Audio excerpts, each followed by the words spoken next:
There are so many things in society these days for people to stress about. Fuel costs, food prices, the price of clothes, and so much more. Life is hard and becoming harder, and not just for those who are unemployed or on lower incomes. Everyone is feeling it. Food banks are reporting that middle-income families are now regularly using food banks to help them get through the week. In St Paul's letter to the Philippians, Christians are given these words to live by. Do not be anxious about anything, but in every situation, by prayer and petition, with thanksgiving, present your requests to God, and the peace of God, which transcends all understanding, will guard your hearts and your minds in Christ Jesus. These are words of comfort, and I pray that they help Christians cope. However, would it not be ideal if we could get to a point where our anxiety was diminished enough that as a nation we could live wisely and thoughtfully, no matter the decisions we face, whatever the challenges before us as peoples of this nation?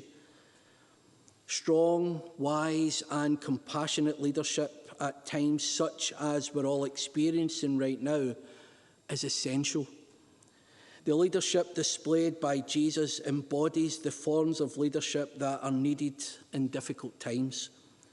Servant leadership, a leadership of acceptance, leadership that begins in the heart and then emanates to every corner of society. Leadership that calms the anxious heart and relieves the stressed mind, that welcomes the unloved, that clothes the naked and feeds the hungry. These are the qualities that all nations and communities look to their leaders for. Thank you.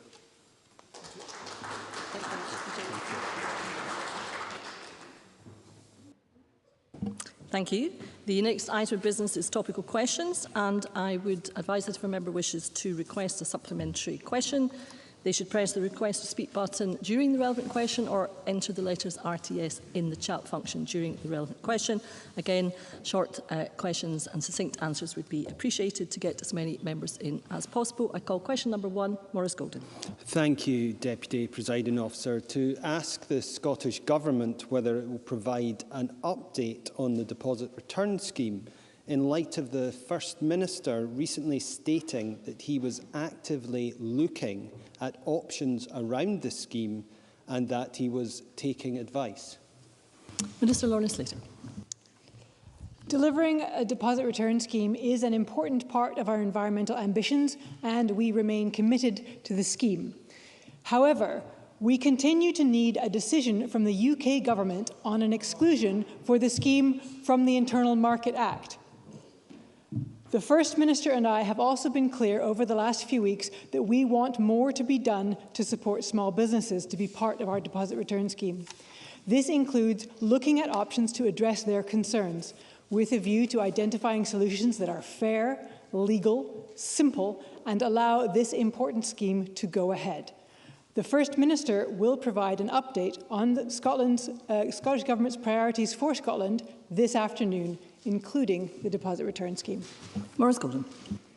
No answer there, Deputy Presiding Officer, but I hope that the Minister will be able to define the scheme. Then the UK Government would be able to make a decision on that. But with just 4 months to go for deposit return, major changes have been floated by both the Minister and indeed the First Minister.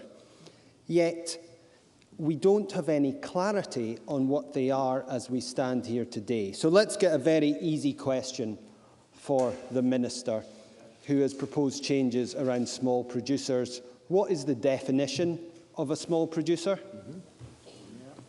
Minister. I thank the member for that question. In terms of working with businesses of all sizes, we want all businesses to participate in Scotland's deposit return scheme who are implicated by the regulations. As I've said, the First Minister will provide an update on the Scottish Government's priorities for Scotland this afternoon, including the deposit return scheme, and I will provide further details in my statement to Parliament on Thursday.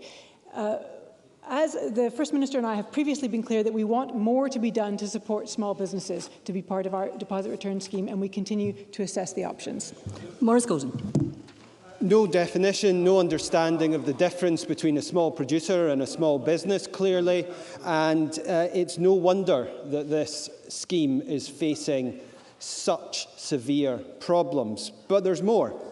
The collections contract for deposit return has been awarded to a multinational company with a dubious environmental record, one welcomed by the Minister. Yet, when the Scottish Government in 2021 agreed the proposition of DRS with CSL, they agreed that there would be no new vehicles purchased and no new sheds built. Yet, 200 gas-guzzling vehicles have been purchased and up to 8 new sheds have been built. So why did the Minister not hold Circularity Scotland to account? Minister. Scotland's deposit return scheme, just like similar deposit return schemes around the world, and as passed by this Parliament, is an industry-led scheme. It is led by Circularity Scotland, who is a private, not-for-profit company, and their business decisions are for them to decide. They were set up by producers, retailers and wholesalers, and as a private company, it is their decision to make in terms of how they are delivering the scheme for Scotland. I have, as you can imagine, received requests for a number of supplementaries. I very much doubt I'll get them all in, but I'll try to take as many as I can, and I call supplementary Christine Graham. Thank you very much, Deputy Presiding Officer. Minister, I understand that the current system of PRNs ends when circularity system kicks in. Who will benefit from the loss of PRNs, and who will this disbenefit? Minister. Thank you. The member is referencing the current PRN system, which is a system in place which is part of the producer responsibility system. Deposit return scheme is also a producer responsibility system. So we are working with the existing PRN scheme to ensure a transfer from the existing scheme over to the new scheme, such that anyone who participates in the PRN scheme is not being sort of double charged or having to take that producer responsibility twice. And supplementary Colin Smith. Thank you, Presiding Officer. In a letter last week to the First Minister, the campaign for pubs spoke for the many small producers in my region when they said, and I quote, "DRS exists in many jurisdictions and is the right policy for our time, but couldn't be realised in a worse manner than the Scottish proposed scheme. The few winners appear to be large industrial drinks producers and one large recycling company who are delighting in sweeping away of SME competition." Why has the Minister got it so badly wrong that so few small producers have still not signed up for a scheme that they see will destroy their business? Minister. I'm not sure the member has that right. Hundreds of small producers have signed up to the scheme. 670 producers have signed up, including many hundreds of small producers. Members. As I've said, the First Minister and I have been clear that we want more to be done to support small businesses, including small producers, to be part of our deposit return scheme. I will not preempt the First Minister or myself.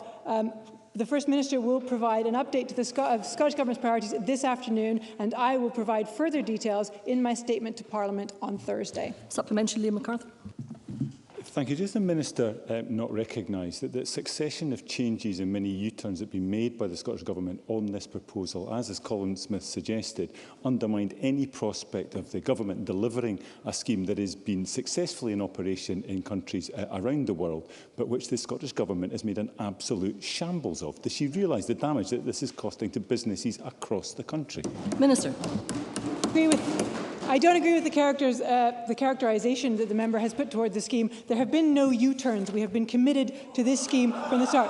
What we have been doing is listening to business and systematically working through business interests to make sure that they can participate in the scheme. For example, streamlining the exclusion process, working on cash flow issues, working on labelling issues for smaller runs of product. These are all things that we have been doing in line with business requests. And we will continue to work with businesses as we go forward to make sure that they can all fully participate in this scheme. If the member is concerned about uncertainty, then I'm sure the member is as shocked as I am that with just 4 months to go, the UK government continue to keep us and Scottish businesses in limbo by not granting an exclusion from the Internal Markets Act in a timely fashion. This uncertainty is frustrating progress on the scheme and undermining certainty for businesses. And I would reiterate my call to the UK government to follow the process and urgently grant the exclusion so that we can give businesses that certainty that they need.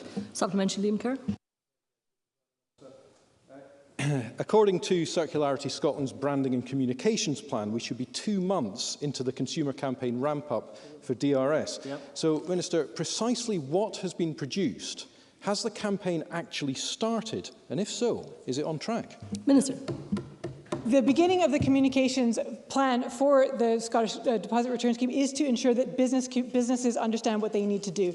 And that has been ramped up by Circularity Scotland in the last 2 months in particular, and that is ensuring that producers know what their obligations are and that people acting as return points understand what their obligations are and working them through the process of signing up and fully participating in the scheme. So we first off had the producer registration, we now have return point registration open, and then consumer comms will be part of that as that goes forward. In terms of communicating with the consumers, all of these steps are part of that communication plan.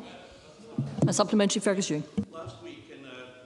The First Minister, the Chambers, the Federation of Small Business, the Scotch Whisky Association, the CBI and many other business organisations, virtually all of them argued that the DRS would increase prices, consumer prices, above the 20p, hitting the poorest hardest. Even David Harris, the boss of CSL, paid 300 grand a year, admits that that is the case. Does the Minister agree with the boss of our own agency? And if so, why is she so intent, as a Green Party representative, on imposing, at the height of a cost of living crisis, price hikes to the poorest people in Scotland, a kind of green poll tax? Minister. I will remind the member that Circularity Scotland is a private not-for-profit company, not an agency of the Scottish Government. And I will also remind the member that the regulations for the Deposit Return Scheme were passed by this Parliament, and we are implementing those regulations. I call question number 2, Mark Griffin. Thank you, Presiding Officer. To ask the Scottish Government how much additional revenue it anticipates that local authorities will be able to raise in light of its reported proposals to enable them to double council tax on second homes. Minister Tom Arthur. As set out in the Business Regulatory Impact Assessment published alongside our joint consultation with COSLA, we estimate additional revenues of up to £35 million nationally. Our proposals would give councils discretionary powers to set fairer and more appropriate council tax levels to support thriving communities and to prioritise homes for living. This, in conjunction with other actions such as our investment in building an additional 110,000 affordable homes, will contribute to achieving our aim for everyone in Scotland to live in a safe, warm and secure home in the place that they want to be. Mark Griffin. I thank the Minister for that answer. And people say imitation is the sincerest form of flattery, and so I'm delighted that the Government has decided to proceed with our proposals for an empty homes council tax escalator. That's something that we believe could raise an additional £30 million on top of the £35 million the Minister has mentioned, because the longer someone leaves a home empty, the more that absent owner should pay. But dragging out the doubling of council tax on second homes with yet more consultation is typical of this Government, wasting time depriving our communities of the cash that councils could be collecting right now. They already have the powers in government. So can the Minister confirm that primary legislation to deliver a council tax escalator, key to its new deal for local government, will be ready for councils to deliver in the next financial year? Minister. The actions that we are taking, Presiding Officer, reflect commitments that we gave via our Housing for 2040 strategy and indeed the Butte House Agreement. Now, the member, I appreciate from the calm waters of opposition, would recognise that his job is to simply call for things. In government, we have to deliver. And in delivering legislation, we do have a responsibility to consult, not least because engagement is a key part of our framework for tax. So I would encourage the member, I would encourage all members and would encourage stakeholders across Scotland to engage in this process. We will have an opportunity via the existing legislative framework, subject to the consultation, to introduce measures as of the next financial year, so 24-25. As is set out in the consultation papers, to go beyond that would require primary legislation. And of course, we will consider the feedback that we receive from the consultation very carefully and of course update Parliament in due course. Mark Griffin.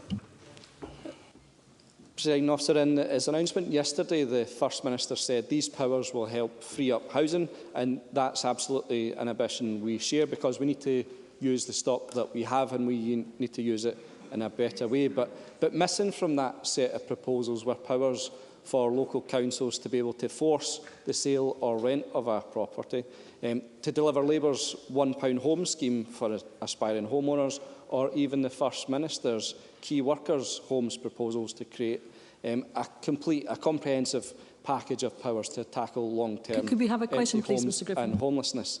So, Presiding Officer, the Government said it would deliver those powers for compulsory rent and sale powers. Land Commission and Empty Homes Partnership have agreed. So can I ask the Minister if the legislation he's talked about will include those powers? Minister. I can't speak to legislation which will emerge via this consultation process, but the member does raise a number of serious issues, and I'm sure my colleague, the Housing Minister, Paul McLennan, on particular aspects of housing would be happy to engage.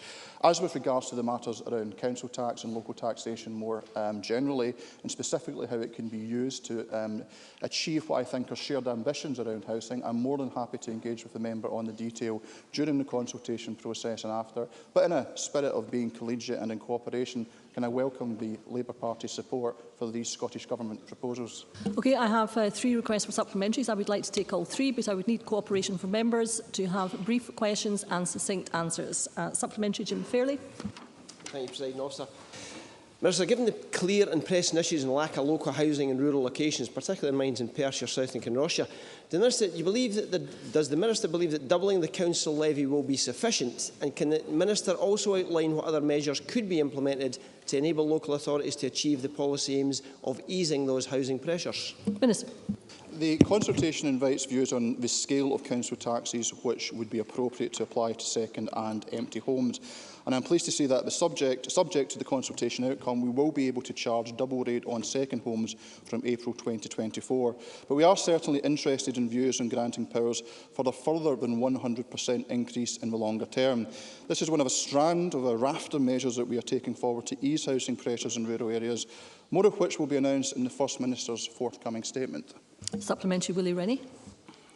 I too am concerned that people on modest wages just can't afford to live locally, particularly in areas like the East Nuke of Fife. And it's also affecting the sustainability of those communities as well. But I'm not sure, just like Jim Fairley, whether doubling the council tax on its own will be enough. Some people will happily pay that extra council tax to keep their second home. So did he look at measures like licensing and planning powers to control the number of second homes?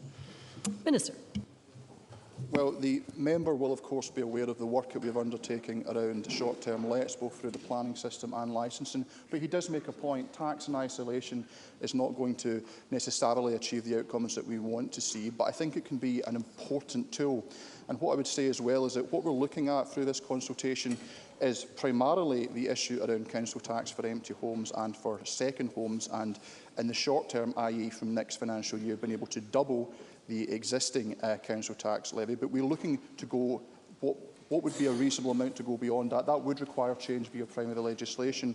But we're also looking around the thresholds. Minister, could I ask you to direct your comments to the microphone? We're also looking at the thresholds around non-domestic rates, which apply to short-term lets as well. So there's a number of areas being covered within the consultation, and as I say, I'd be more than happy to engage with any member on the detail of that. And supplementary, Ross Greer. Doubling the council tax on second and holiday homes is great and welcome progress, but I'm really glad the Scottish Government's interested in going further than that. Can the Minister confirm whether the legislation that would be required to go further will come in the form of a new bill, or if it will be part of upcoming legislation that's already planned, such as the local democracy or housing bills?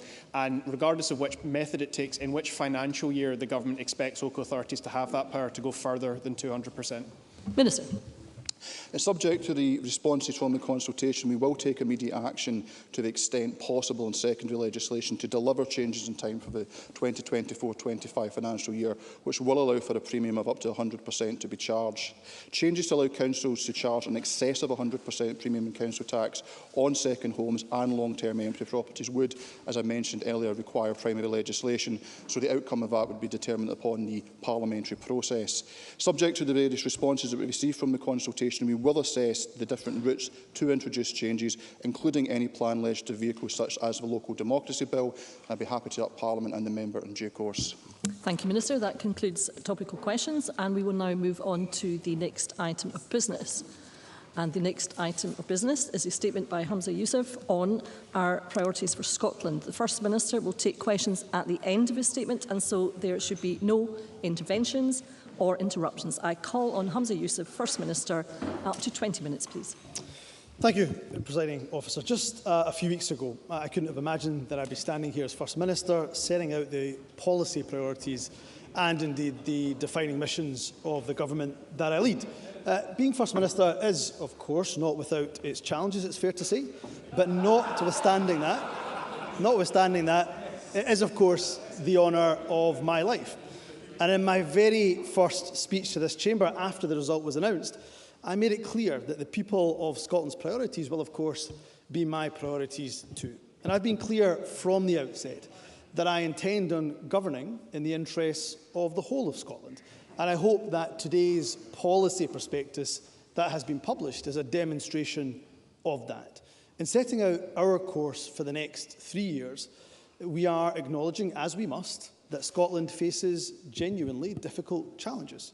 Our economy and our public services are still recovering from a global pandemic. We're in the midst of a cost crisis made worse, of course, by the UK government's economic mismanagement, which is harming people and hurting businesses right across the country.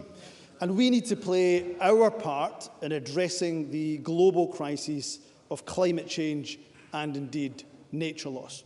And we are also, and this is worth stressing, facing the most difficult public spending environment that this devolved Parliament has clearly ever seen.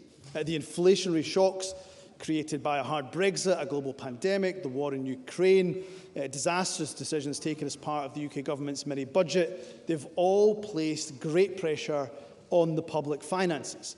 Our ability to deal with that pressure is being constrained by UK government spending decisions and, of course, a lack of borrowing powers. In fact, the cost to Scotland of Westminster control, the cost of not being independent, has never been clearer. UK living standards have stagnated for 15 years. Indeed, the fall in living standards this year and the next is expected to be the largest on record. According to the IMF, the UK is to be amongst the worst performing of any major economy this year. And the disastrous impact of Brexit, supported, of course, by both the Tories and Labour, is biting hard. And as a result, we have to make really tough decisions about our priorities. And I will be unapologetic about making those difficult decisions to ensure we free up money, we free up resource to target to those who are in the greatest need. And where we can, we'll go even further within the constraints of devolution. And where we can go further, I absolutely will. But for all the significant challenges we face, and they are significant, we also know that we can build on the important successes. Scotland currently outperforms the UK on unemployment rate, with the unemployment rate for men over 16 at the lowest on record. NHS waiting times, our court backlogs improving following the pandemic. And despite the public spending climate, we have expanded free childcare provision and introduced the game-changing Scottish Child Payment. And of course, Scotland continues to have a highly skilled workforce, world-class universities and colleges, and huge potential in some of the key economic sectors of the future. The Scottish Government is today publishing their policy prospectus, New Leadership, A Fresh Start for Scotland, which will set out how this government, the government I lead, will address our challenges, build on the successes of the past, but also capitalise on our strengths. It sets out the key aims, the key deliverables we intend to achieve in each Cabinet Secretary's portfolio, working constructively, of course, with our Green Party colleagues. Throughout the next 3 years, we will report routinely, regularly and transparently on our performance against these aims and against these outcomes. The report also emphasises that this government's work will be defined by 3 distinct and interdependent missions. Those missions, centred on the principles of equality, opportunity and community, require us to tackle poverty, to build a fair, green and indeed a growing economy, and to improve our public services. They will be central to our efforts over the next 3 years to improve the lives of the people of Scotland. The first mission, based on equality, is that we will continue to tackle poverty in all of its forms, and that we will substantially reduce child poverty in particular. An immediate focus inevitably will be on protecting people as far as we possibly can from the harm inflicted by the UK government policies and the ongoing cost of living crisis.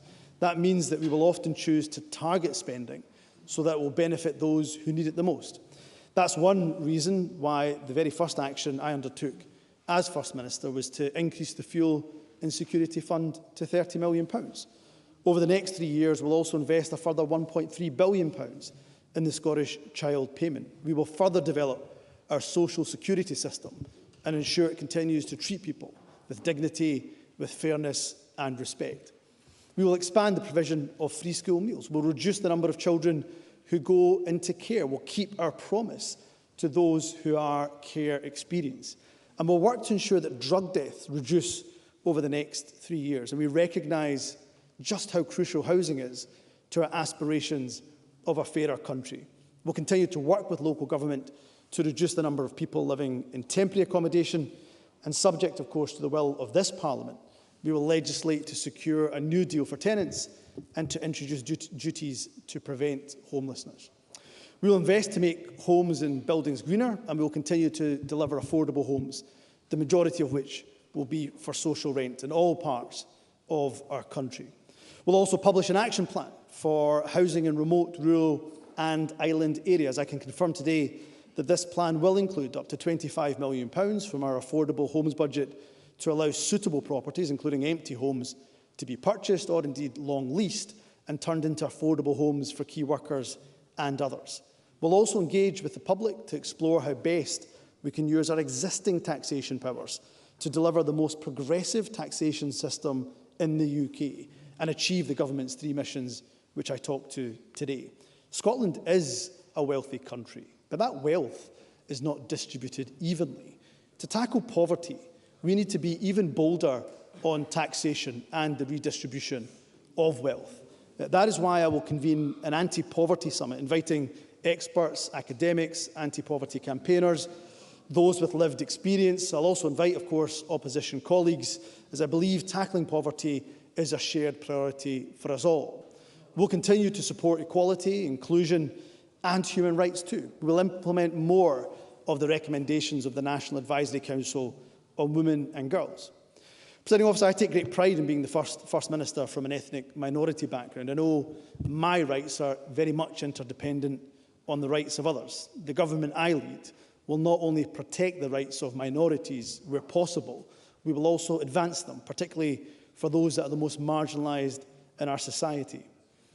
During the parliamentary term, we will bring forward a human rights bill to incorporate within the limits, of course, of our devolved competence, international standards on economic, social, cultural and environmental rights.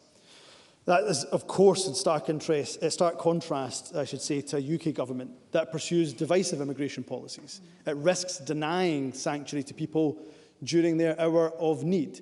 We will continue to support those who come to Scotland fleeing war and indeed fleeing persecution, and will continue to support the many thousands of people who have come from Ukraine during the last year. For as long as Scotland is their home, they will be welcomed here and they will be supported.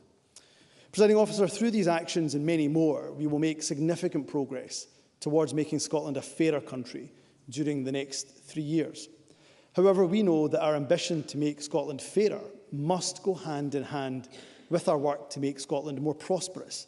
That's why the second national mission is based on the principle of opportunity, using all of the powers we have to their maximum effect to support economic growth for a purpose, to help businesses and trade to thrive and to maximise the opportunity for a fair green economy. A crucial part of this is about making a just transition to net zero. We will never do to oil and gas workers in the north east of Scotland what Thatcher did to our mining and steel communities. We will take the workers of the north east.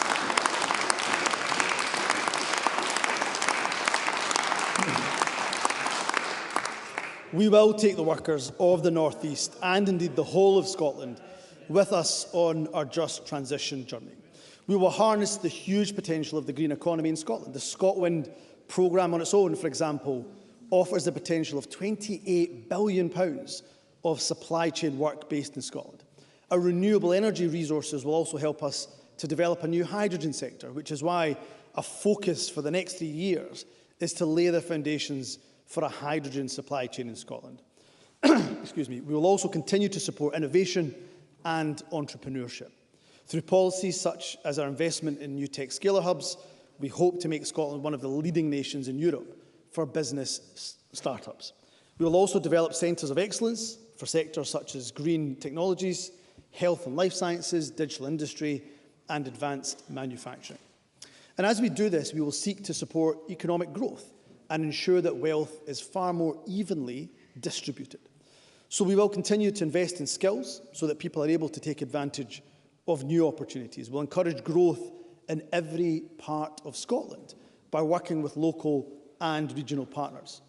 In setting out our plans for the economy, I also want to make a broader point about the government's relationship with our business community. Presiding Officer, I'm the proud son of a business owner. In fact, just this month, my dad's business turned 40 years old, and despite our family efforts to the contrary, Mr Yousaf Sr. has no plans to retire just yet. But businesses, and small businesses in particular, are the backbone of our economy, and government support for business is essential for the delivery of a well-being economy. We need businesses to grow, to create those good, well-paying jobs that will enable us to reinvest in initiatives to eradicate poverty. We also rely on businesses and, of course, their workers to pay taxes that our public services rely on. That's why there has never been a conflict, to my mind, between supporting our economy to grow in line with our net zero ambitions and introducing policies such as progressive taxation, which enables us to reduce poverty. Both go hand in hand as part of that well-being economy many of us support. We also need some government regulation of business. The business community itself recognises that an unrestricted market is incompatible with the well-being of our people, our communities and, of course, our environment. But the balance here needs to be right. A number of business organisations have expressed concern in recent months about the balance that the Scottish Government has been striking. In fact, they have called for a reset of the relationship between business and government. And I'm happy to start that reset today. And I want to do so by confirming 3 specific steps. The first relates to the deposit return scheme. I remain committed to this scheme as a way to increase recycling, to reduce litter on our streets and our beaches, and help achieve our net zero ambitions. But we recognise the uncertainty that continues to be created as a result, of course, of the UK Government delaying the decision to exclude the scheme from the Internal Market Act. Of course, we had hoped for a decision on that this week, but it has not come. At the same time, I and the Circular Economy Minister have heard the concerns of business, particularly about the scheme's readiness for launch this August. And as a result, we will now delay the launch of the scheme to the 1st of March 2024. I'm pleased that has got universal support around the Chamber. This provides 10 months for businesses to get ready. We'll use that additional time, of course, to work with business and Circularity Scotland to address the concerns with the schemes. Excuse me, First Minister, I had given a bit of latitude, but it is getting quite noisy. That's okay, Presiding Officer. They are really excited about the policy perspective that I'm bringing forward to this chamber today. It's not a problem. I've always said that I will reach across the political divide where necessary. We will use that additional time, of course, to work with businesses and Circularity Scotland to address concerns with the scheme and ensure a successful launch next year.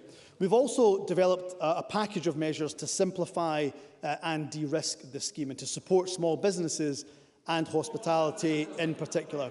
And the Circular Economy Minister, of course, will provide further details to Parliament this week on this package of the new timetable and our engagement with the UK Government over the critical decisions now that we need them to make to allow the scheme to proceed in terms of that exemption of the Internal Market Act. The second step relates to the Scottish Government's consultation on restrictions to alcohol advertising. The aim of this consultation to reduce the harm caused by alcohol to children is not just admirable, it's one that I support wholeheartedly. But it's clear that some of the proposals have caused real concern to an industry which is already facing challenges on multiple fronts. I've therefore instructed my officials to take these ideas back to the drawing board, work with industry and, of course, crucially, public health stakeholders to agree a new set of proposals. I believe that all of us want to reduce the harm caused by alcohol, particularly to young people, but without undermining Scotland's world-class drinks industry or tourism sector.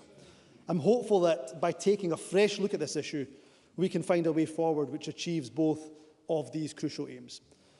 Finally, I have written to key business representative groups and asked them to engage in urgent discussions with the Scottish Government to agree a new deal for Scottish businesses.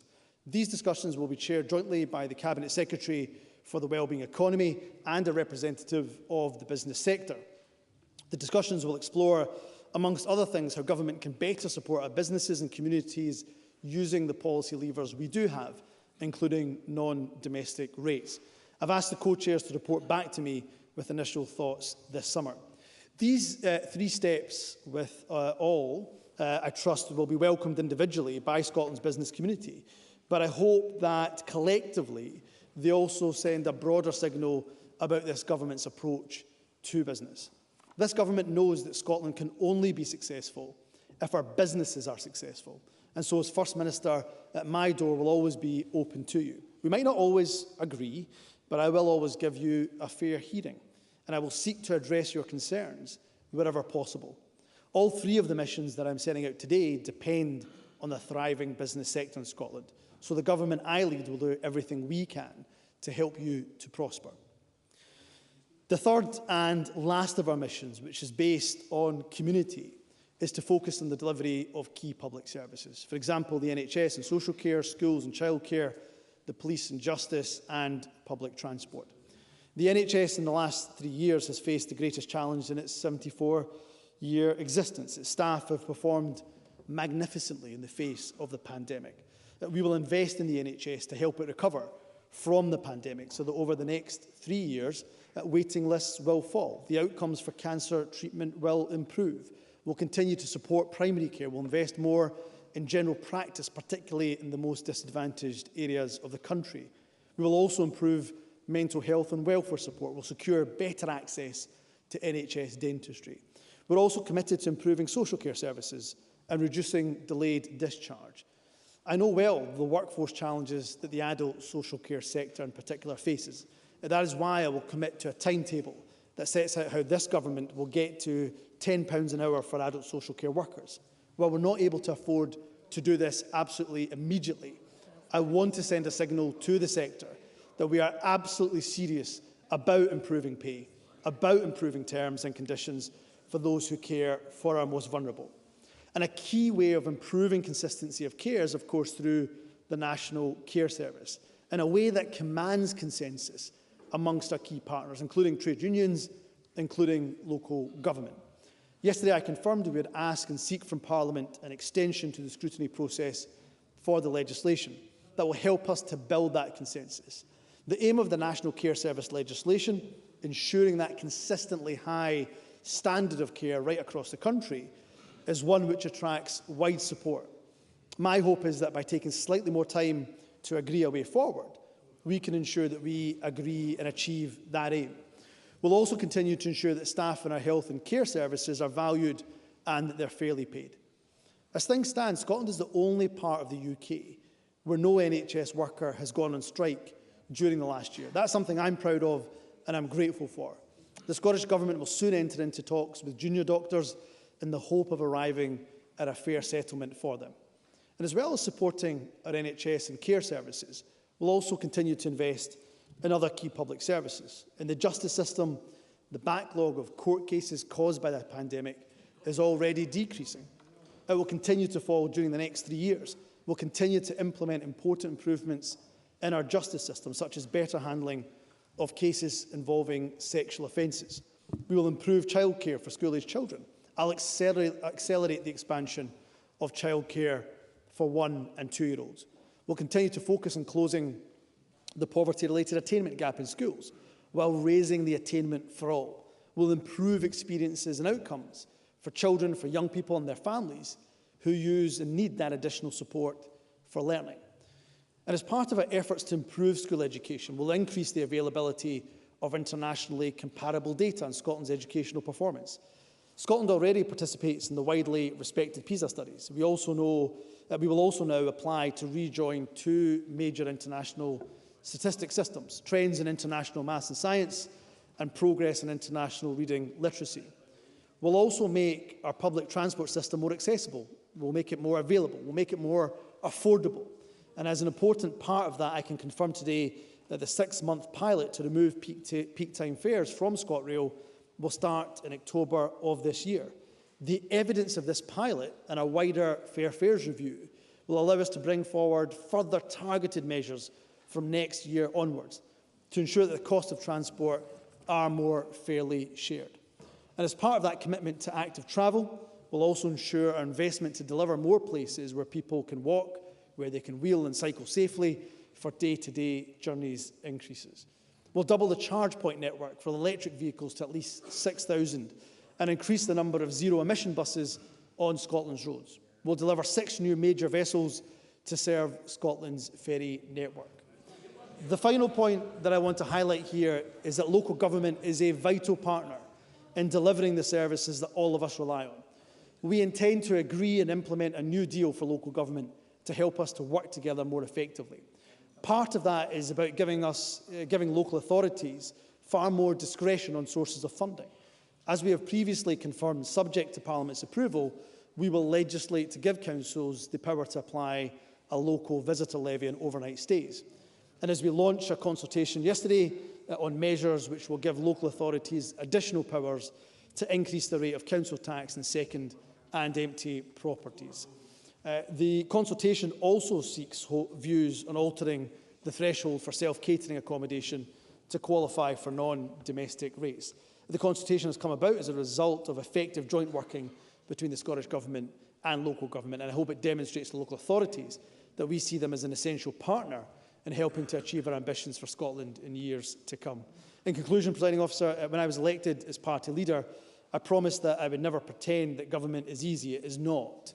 I would not offer empty promises in the face of really difficult challenges.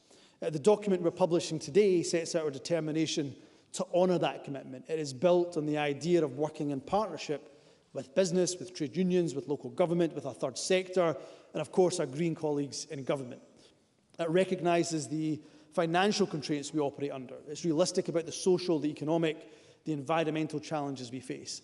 But that realism is also balanced by optimism about our ability to meet those challenges. Scotland is a land of opportunity. I'm very proud of that fact. I'm proud to be a product of that. My grandparents came to this country in the 1960s, barely speaking English, little money in their pockets, despite the challenges they faced, and at times hostility they faced due to their background. They overcame those barriers and provided a life for their children and for their grandchildren that I will forever be grateful for. It's my responsibility as First Minister to ensure every family in Scotland has that equality of opportunity, regardless of their background or where they live in Scotland. I'm optimistic we can achieve that equality of opportunity, and the 3 missions that I have set out today will determine the priorities of the government that I lead for the rest of this parliamentary session and help us to achieve that. Together, we will be focused on the delivery. We will ensure that we have an affordable, ambitious measures in place which protect our environment, which protect business prosperity, they improve people's well-being, and they reduce poverty. They will ensure the actions we take over the next 3 years stand Scotland in good stead for the next decade to come, and they will use our present, very significant strengths to deliver a fresh start for Scotland.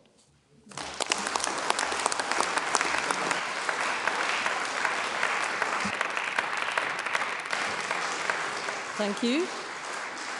The First Minister will now take questions on the issues raised in his statement. I intend to allow around 40 minutes for questions, after which time we will move on to the next item of business, and it would be helpful if those members who would wish to ask a question were to press the request to speak button, and I call on Megan Gallagher. Presiding Officer, the First Minister makes this statement today as scandal continues to engulf his party. The SNP is in total meltdown. Its former Chief Executive and now its current Treasurer have been arrested amid a police investigation into the party's finances. And leaked footage has shown Nicola Sturgeon trying to shut down scrutiny mere months before the investigation began. Yet Humza Yousaf is so indebted to his former mentors that he will not do the right thing and suspend them while the investigation is ongoing. It is past time that Humza Yousaf tackled this scandal head-on and proved to the Scottish public that he is his own man, instead of defending and deflecting from his predecessor's tarnished legacy. Turning to the substance of Humza Yousaf's statement, we welcome the decision to U-turn on 13 years of SNP education policy and rejoin the international school league tables. We hope that this is just the beginning of a wholesale re-evaluation of how this government has devalued Scottish education over its time in office. Yet, as a whole, Humza Yousaf's proposals does nothing to dispel the notion that he is a continuity First Minister leading a continuity government. Tinking around with Nicola Sturgeon's failing policy agenda and continuing to be led by the extremist Greens instead of delivering the fresh leadership Scotland needs right now. And it will dismay the majority of the Scottish public that campaigning for independence is the top priority for Humza Yousaf.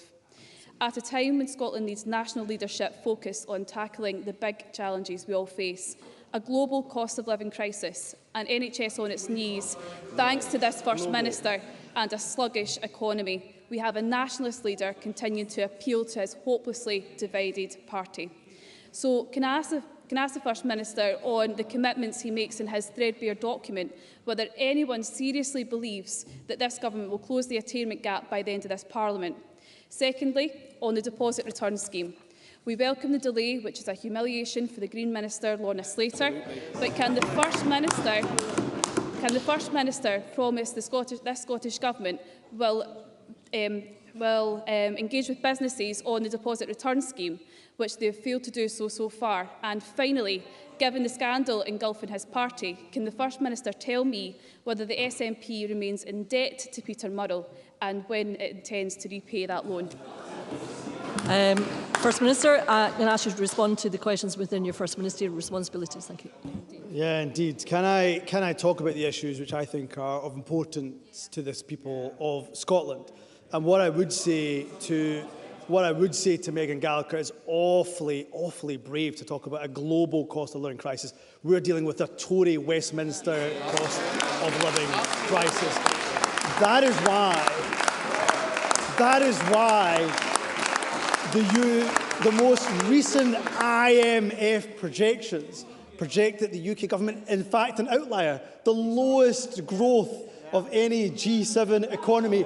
That's a Tory cost of living crisis. That's a union dividend Scotland definitely doesn't need. And you should own that as opposed to trying to deflect away from it, Presiding Officer. What I would say is, of course, we have listened to Scottish business, and Lorna Slater will give further updates to the package of measures around the DRS scheme that we're bringing forward. But let's be honest, Presiding Officer. All of us talk about the need to tackle the climate emergency.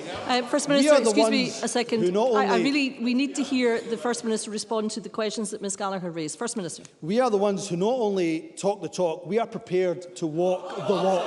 And when it comes to the Conservatives, every time we bring forward a measure on the climate emergency, they are the first ones to oppose it, time and time again. So they're not serious, Presiding Officer. They are not serious at all about tackling the climate emergency. So we'll continue to talk and, of course, engage with not just business, but with the Scottish public about the priorities that they have. And may I say to Megan Gallagher, it is brave, some may use another word for it, when it comes to talking about propriety. Your Prime Minister, your Deputy Prime Minister and the former Prime Minister are all under investigation by the Standards Commission. So yes, while we face challenges, while we absolutely face challenges, I'd rather be standing here with the opportunity to deliver for the people of Scotland rather than languishing in the opposition like Megan Gallagher and the Scottish Tories. Before I call the next MSP, if we continue to make such noise, we cannot hear any of the answers, and I think that would be unfortunate. I call Anis Sarwar. Thank you, Presiding Officer. Some of the announcements in the First Minister's statement today are welcome. Some of it is undoubtedly well-intentioned, but much of it is rehashed promises from the past that have never been delivered. But what Humza Yousaf can't escape from is that he is not now running a functioning government. This is an SNP that is mired in scandal, mired in division, talking to themselves about themselves, and the crisis that now engulfs the SNP is not just an indication of how they govern their party, but also how they govern our country. A 16-year culture of command and control, of financial mismanagement, and a lack of transparency, meaning secrecy and cover-ups, often with devastating consequences. And no amount of spin or the pretense of a reset or a fresh start is going to hide what is now becoming clearer to the public every single day. Our country is now crying out for leadership, for hope, for new ideas and a new vision to confront the twin crises our nation faces. A cost of living crisis, with families struggling to pay the bills, and an NHS crisis, with patients struggling to access life-saving treatment. Continuity won't cut it. Incompetence has consequences, and frankly, Scotland deserves better. But it doesn't need to be like this. This isn't as good as it gets. Change is possible. We can have a government that tackles the cost of living crisis and brings down bills. We can have a government that grows the economy and invests in the opportunities of the future. We can have a government that can restore and renew our NHS, and we can have a government that puts the people's priorities first. But after just 3 weeks in office, isn't it already clear that it can't be this First Minister or this SNP government? First Minister. Goodness, not a single idea, not a single proposal, not a single bit of understanding of the policy prospectus, completely vacuous from the master of the soundbite. No substance at all style and no substance whatsoever from Anis Sarwar, because he is vacuous, completely devoid of any policy proposals of his own whatsoever. And he says the Scottish Government in the last 16 years hasn't achieved anything. What we've achieved is the game-changing Scottish child payment, which has helped 385,000 children under the age of 16 who are now eligible. We've established new public services, including, of course, social security. Scotland, based on fairness, dignity and respect, is delivering 13 benefits, 7 of them only available here in Scotland. We've delivered the baby box. We've abolished tuition fees. Of course, the backdoor tuition fees were something that were brought in by the Scottish Labour Party. We've abolished prescription charges. We've made sure that care is free for all when it comes to free personal and nursing care. We have now free bus travel for over 2 million people, for those who are under 22, for people with disabilities, with those over the age of 60. We've built 118,000 affordable homes. We've funded childcare. We have the most generous offer of childcare here in Scotland compared to anywhere else in the UK. And of course, the difference between Anis Sarwar and I is that when it comes to a Tory cost of living crisis, he wants to keep the powers in the hands of the Conservatives. I want to ensure this Parliament has all the financial and economic levers to tackle that cost of living crisis. And he says, Anis Sarwar says, The people of Scotland are crying out for change. What we don't need is a replacement of one Tory government with a pale imitation of a Tory government with Keir Starmer. Even Anna Sawar must be embarrassed. I know certainly Richard Leonard will be. I know Anna Sawar must be embarrassed by Keir Starmer appealing to the right with his anti-refugee, anti-immigration rhetoric, his inability to stand up for the most marginalised. And we know that it's only with the powers of independence will we get rid of Tory governments in Scotland for good. I call Ruth Maguire to be followed by Liz Smith. Ms Maguire. Thank you, Presiding Officer. During Modern Apprenticeship Week, colleagues from across the Chamber will have heard directly from apprentices about the high-quality learning and work experience they receive. I know the First Minister will appreciate that apprenticeships also support economic renewal locally and nationally. Can I ask when Skills Development Scotland will issue contracts for 2023-2024 new starts and enable local training providers to clear the backlog of folk waiting and new start learners to begin their journeys to quality jobs on these excellent workplace learning programmes? First Minister.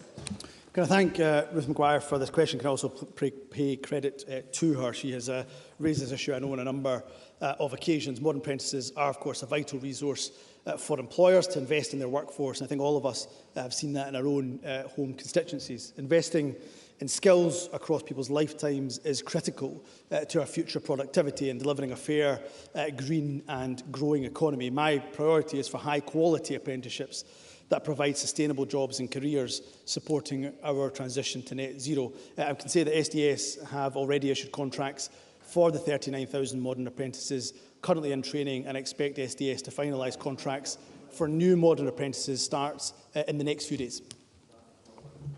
I call Liz Smith to be followed by Claire Adamson. Ms Smith. Can I ask the First Minister what detailed analysis has been undertaken by this new government when it comes to looking at the question of progressively increasing tax rates on middle and higher earners, a policy that's been proven in the past to actually reduce economic activity and weaken the tax state? What analysis has he undertaken to ensure that that is not going to happen in his Scottish Government and that will have very important implications for how we address the deficit that is being projected by the Scottish Fiscal Commission? First Minister.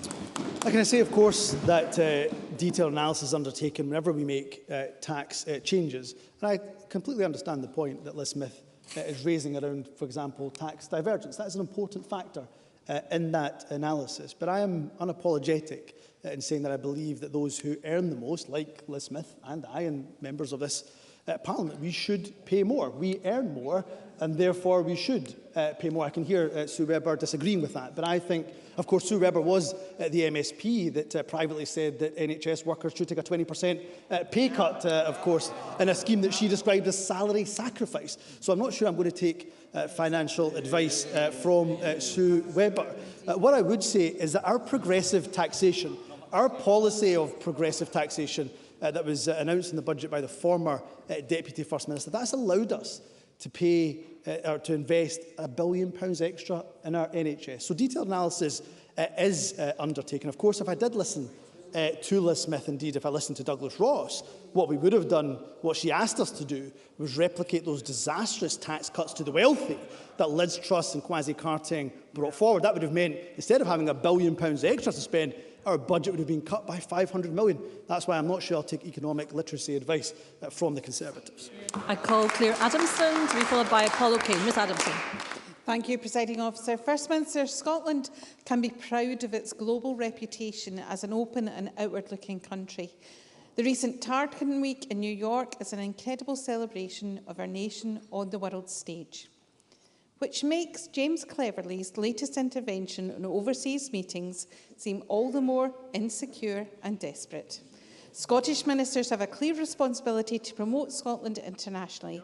In the face of the latest attempt to undermine our devolution by Westminster, will the First Minister reaffirm his government's commitment to championing Scotland on the world stage? First Minister.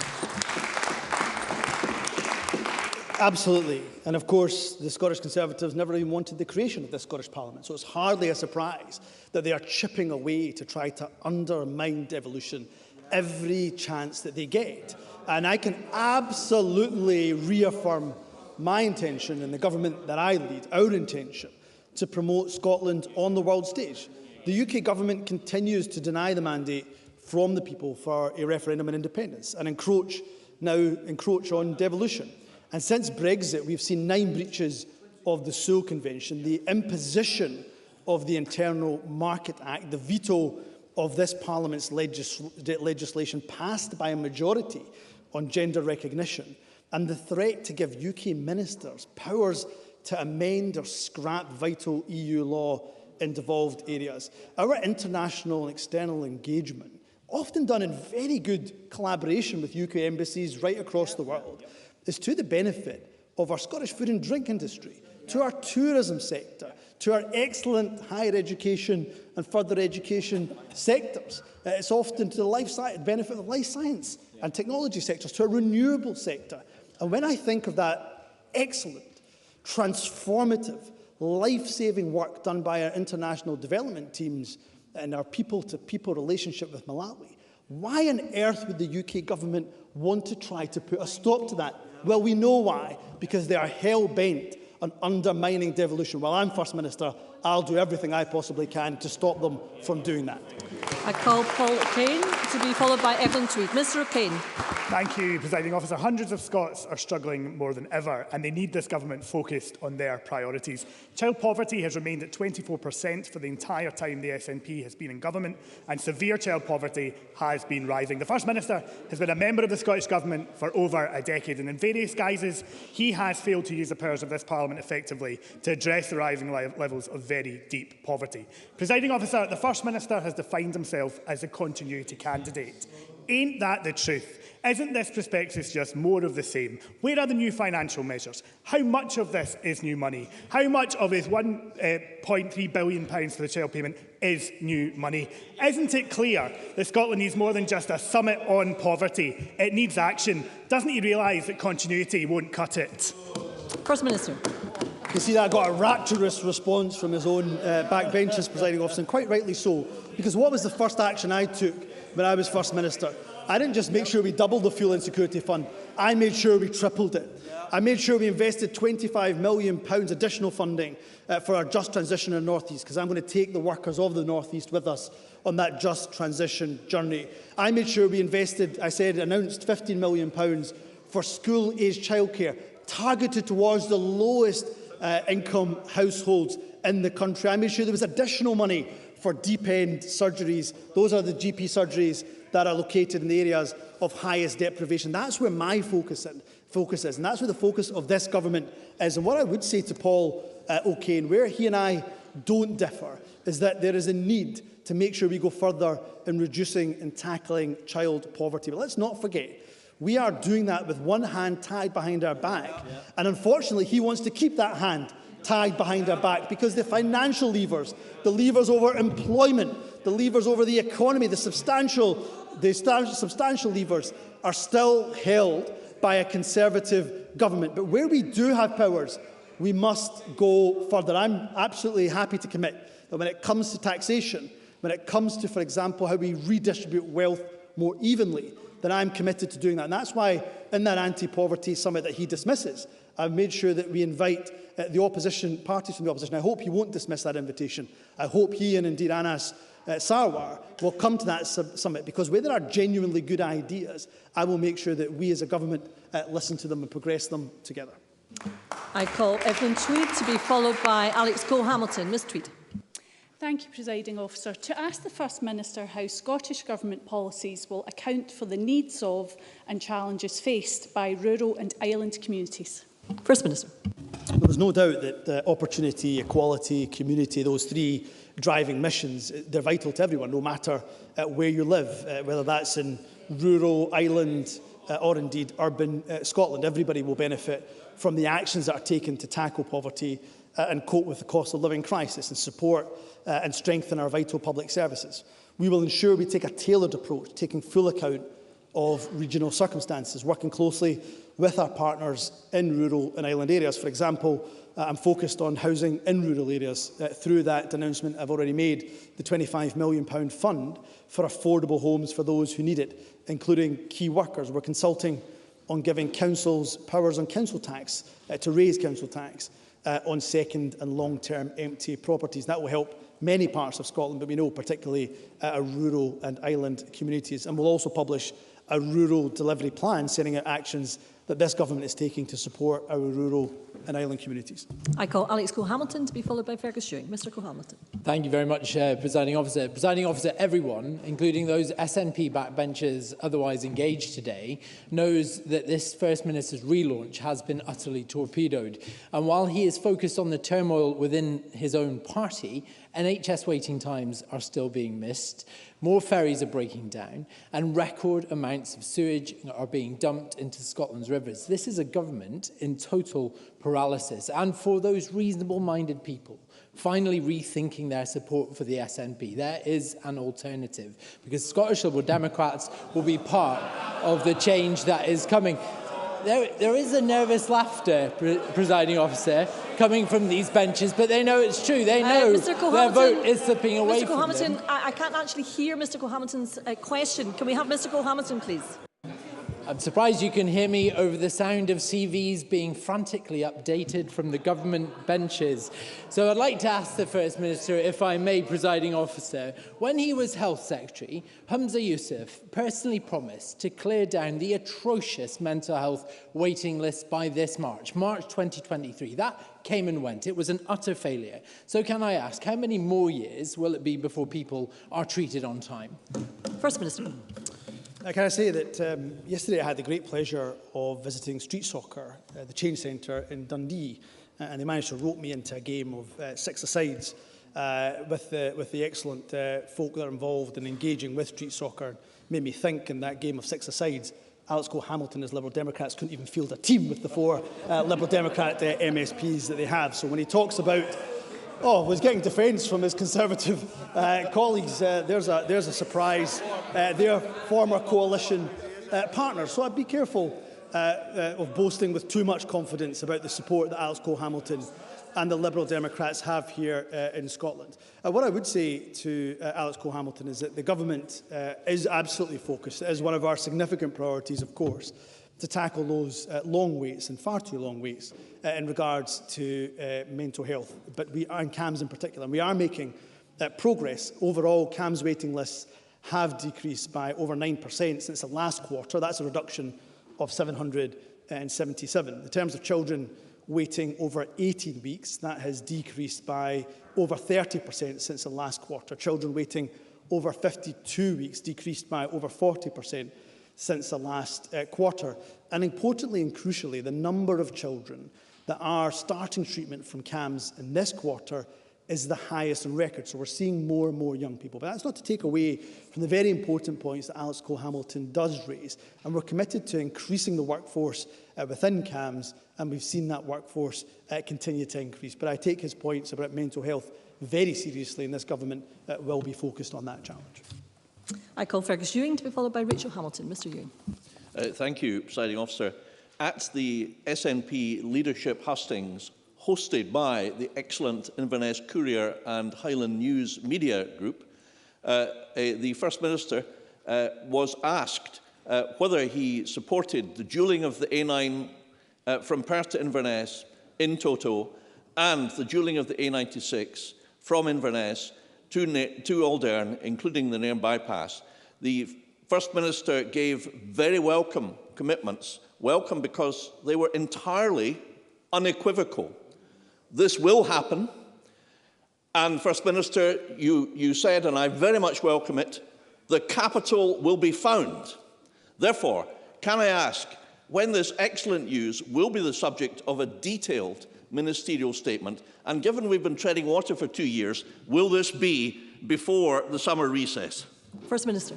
Can I thank Fergus Ewing, and I spotted him, of course, during that leadership hustings by the excellent Inverness courier. And just to give him an absolute assurance, we remain, of course, committed to the drilling of the A9. That commitment remains absolute. We've invested over 430 million. It's been spent to date. And, of course, I can understand completely the disappointment around the Tomatin to Moy section, and we're targeting a contract award before the end of 2023. If that can be brought forward, I'm engaged already with Transport Scotland to see if that can be brought forward in any way, shape or form. But I know Fergus Ewing understands our obligations to public finance and public spending. And we will provide, in terms of the remaining sections, an updated timescale will be provided in autumn this year. But I've heard Fergus Ewing say, can we bring that timetable to before the summer recess? So I'll take that away for consideration. And we do remain committed to not just improving the A96, but importantly, of course, during the Inverness to Nairn, including the Nairn bypass, with a view of completing the statutory process as soon as we possibly can. I call Rachel Hamilton to be followed by Kenneth Gibson. Ms Hamilton.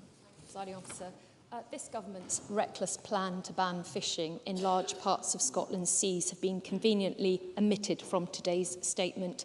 Plans drawn up and implicitly listed in the SNP's deal with the Greens have provoked an outcry from coastal communities, the fishing industry, islanders and anyone who cares about Scotland's economy.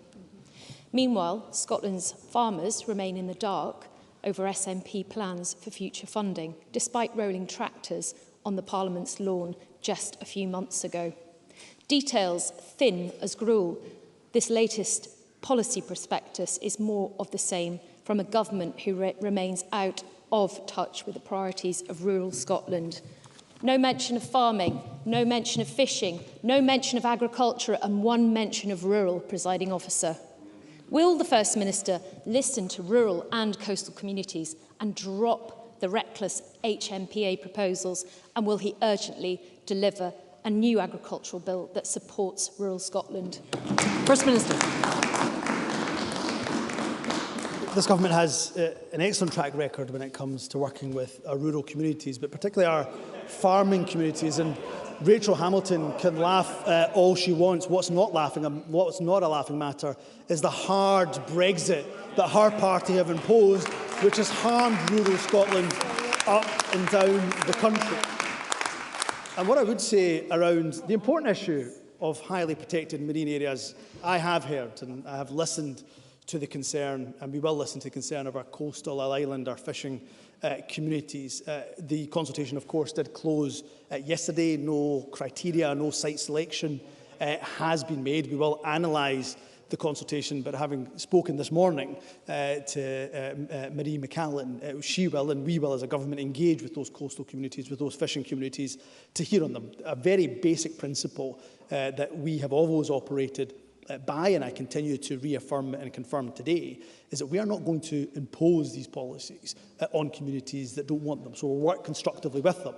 But let's not forget, let me go back to the point I was making to Megan Gallagher. We are facing twin crises of a climate emergency and nature and biodiversity loss. Every time we propose something, the Conservatives oppose it. Yeah. Now, it's really important that difficult decisions that we make get as much consensus in this Parliament as possible. Only by doing that, only by taking really difficult decisions, will we ensure that we tackle those twin crises. But I hear what a number of our communities, our fishing communities, our island communities are saying. Of course, this is an area that's of importance to the government, importance to our Green colleagues as well. But I'm sure we are in absolute agreement, I know we are in absolute agreement, that we will work with our coastal communities, with our fishing communities, to see if we can find a way forward together. Before I call the next member, I would advise that obviously time is marching on a bit. I would be keen to take as many members as possible, and obviously there are many important issues to be raised and responded to, but I would appreciate succinct questions and answers to match. First Minister. I call Kenneth Gibson to be followed by Daniel Johnson. Thank you, Presiding Officer. The First Minister is rightly ambitious for Scotland, unlike his opponents who want most decisions to be taken by our next-door neighbour. However, to secure a Scotland where that doesn't happen, we need a growing, thriving and productive economy. Is that possible when workers earning £43,663 to £50,270 a year pay 54% of that marginal rate in income tax and national insurance, with VAT, fuel and excise duties eating into the rest? And does the First Minister accept the Scottish Fiscal Commission's view that high rates of marginal tax impact Scotland's productivity, inhibiting growth and diminishing the resources available to tackle poverty and deliver prosperity? First Minister.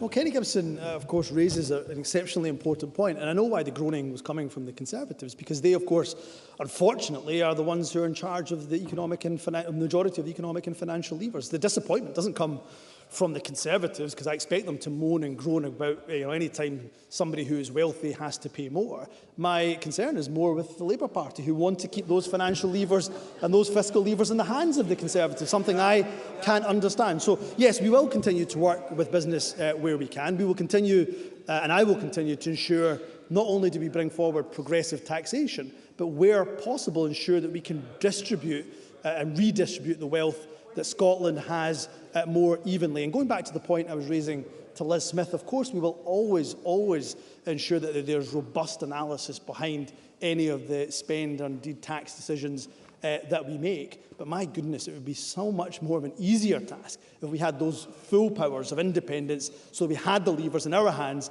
as opposed to the UK government's hands, who are hell-bent, of course, on only giving tax cuts to the wealthiest.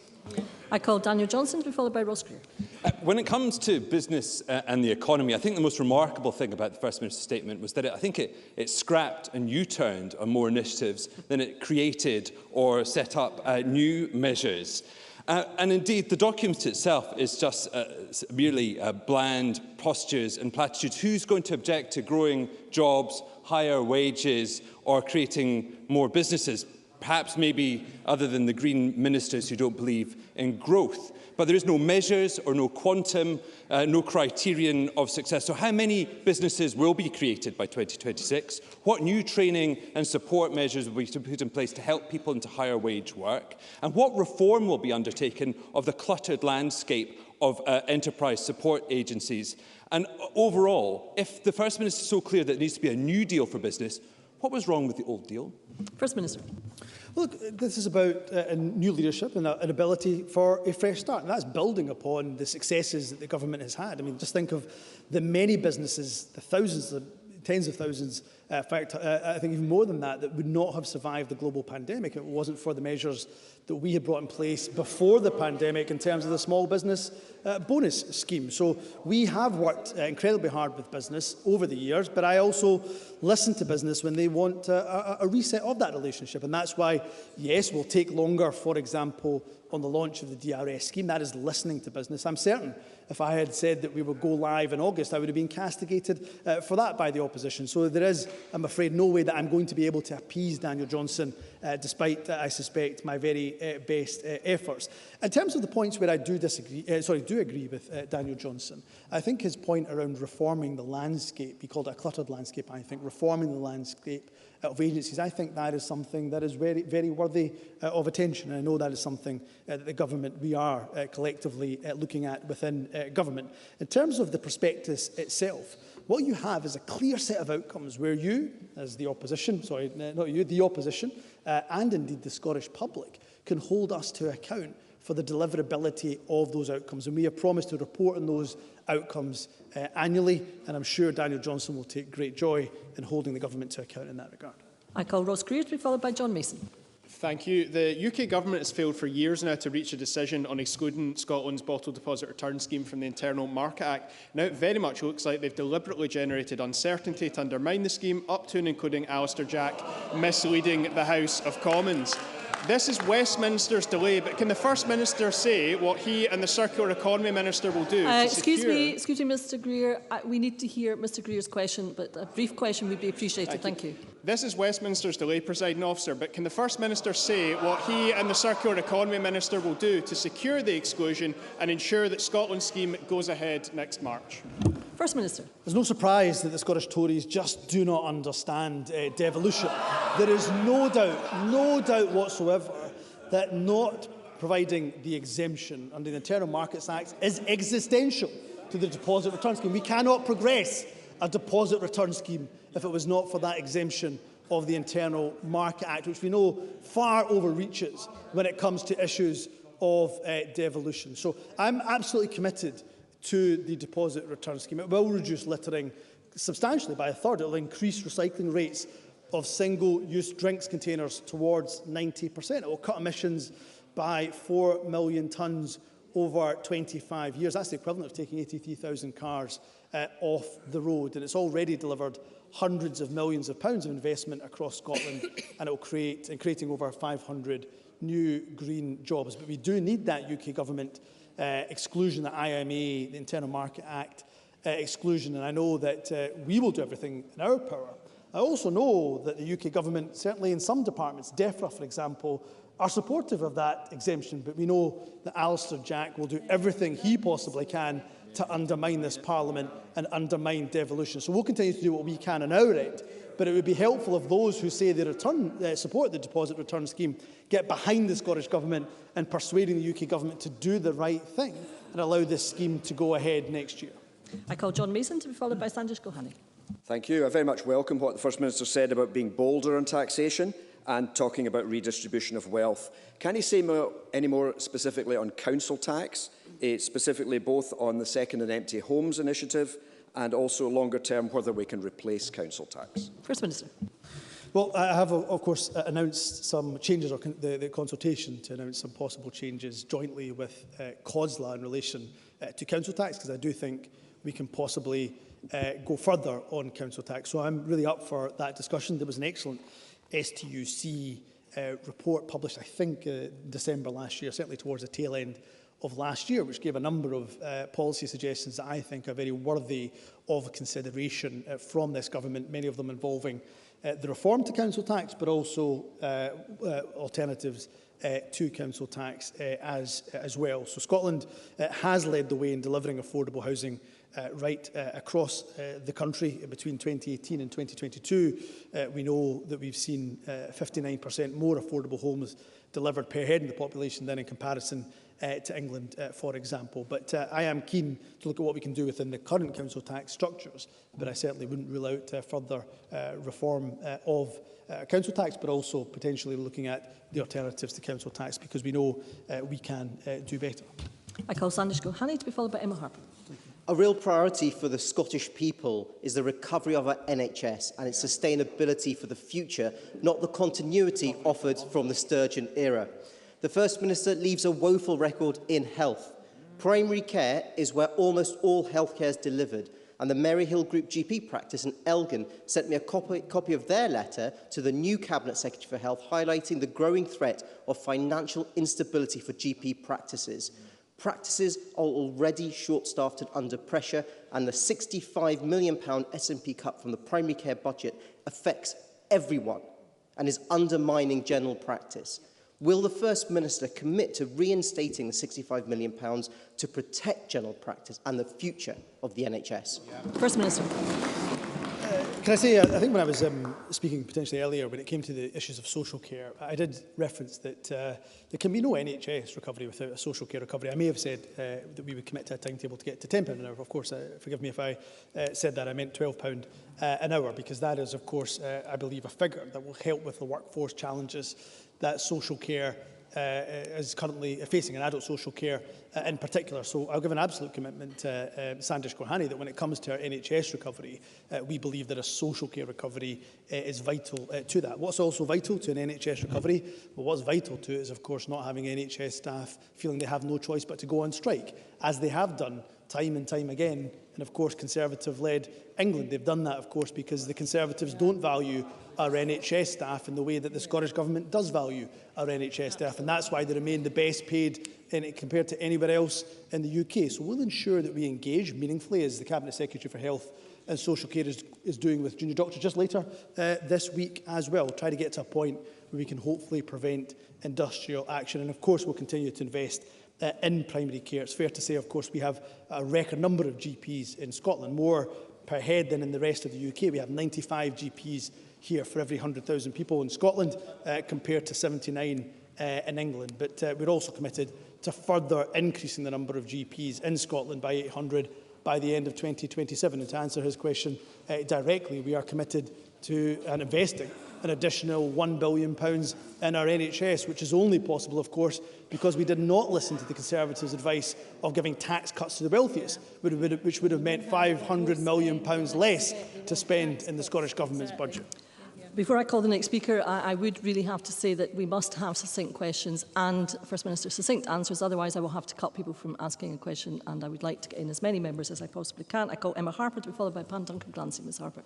Thank you, President Officer. The First Minister will be aware of many challenges we have across Dumfries and Galloway and the Scottish borders, including the need for investment in roads and rail infrastructure so that we can keep young folk and attract businesses to the region. So given this, will the First Minister give a commitment that this government will pay attention to the needs of Dumfries and Galloway and the Scottish borders, and will he advance STPR2, and will the First Minister show that Dumfries and Galloway and the Scottish borders are not forgotten, because we in the South are crucial to Scotland's future and our economy, our culture. Thank you, Ms Harper. That's not brief. First Minister.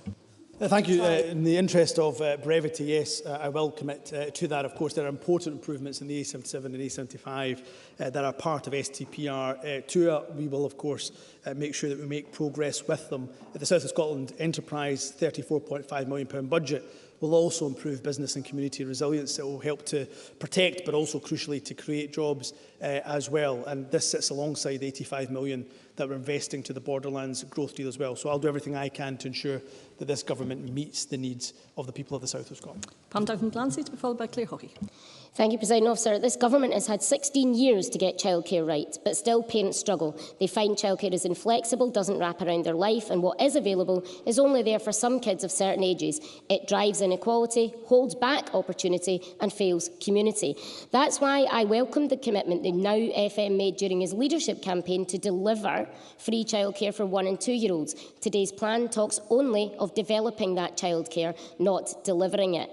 This new government promised ambition, but we're yet to see it. Presiding Officer, there's a difference between being I do need a question, please, and being delivered. So can I ask the First Minister today, can you promise people who become parents over the next year that their child will have access to free childcare by the time they turn 1? First Minister. I made it very clear during the election contest that Pam Duncan Glancy refers to that, of course, we would accelerate the expansion of childcare to 1- and 2-year-olds. That continues to be this government's priority, and just as a demonstration of how important childcare is as a priority to me and the government that I lead, one of the first announcements I made, of course, was of that £15 million for school-age childcare for those in the lowest income households. So absolutely committed to that. The point I take in relation to Pam Duncan Glancy's question is we must work with the sector, because we know there are challenges around what they perceive to be equitable funding or the need for more equitable funding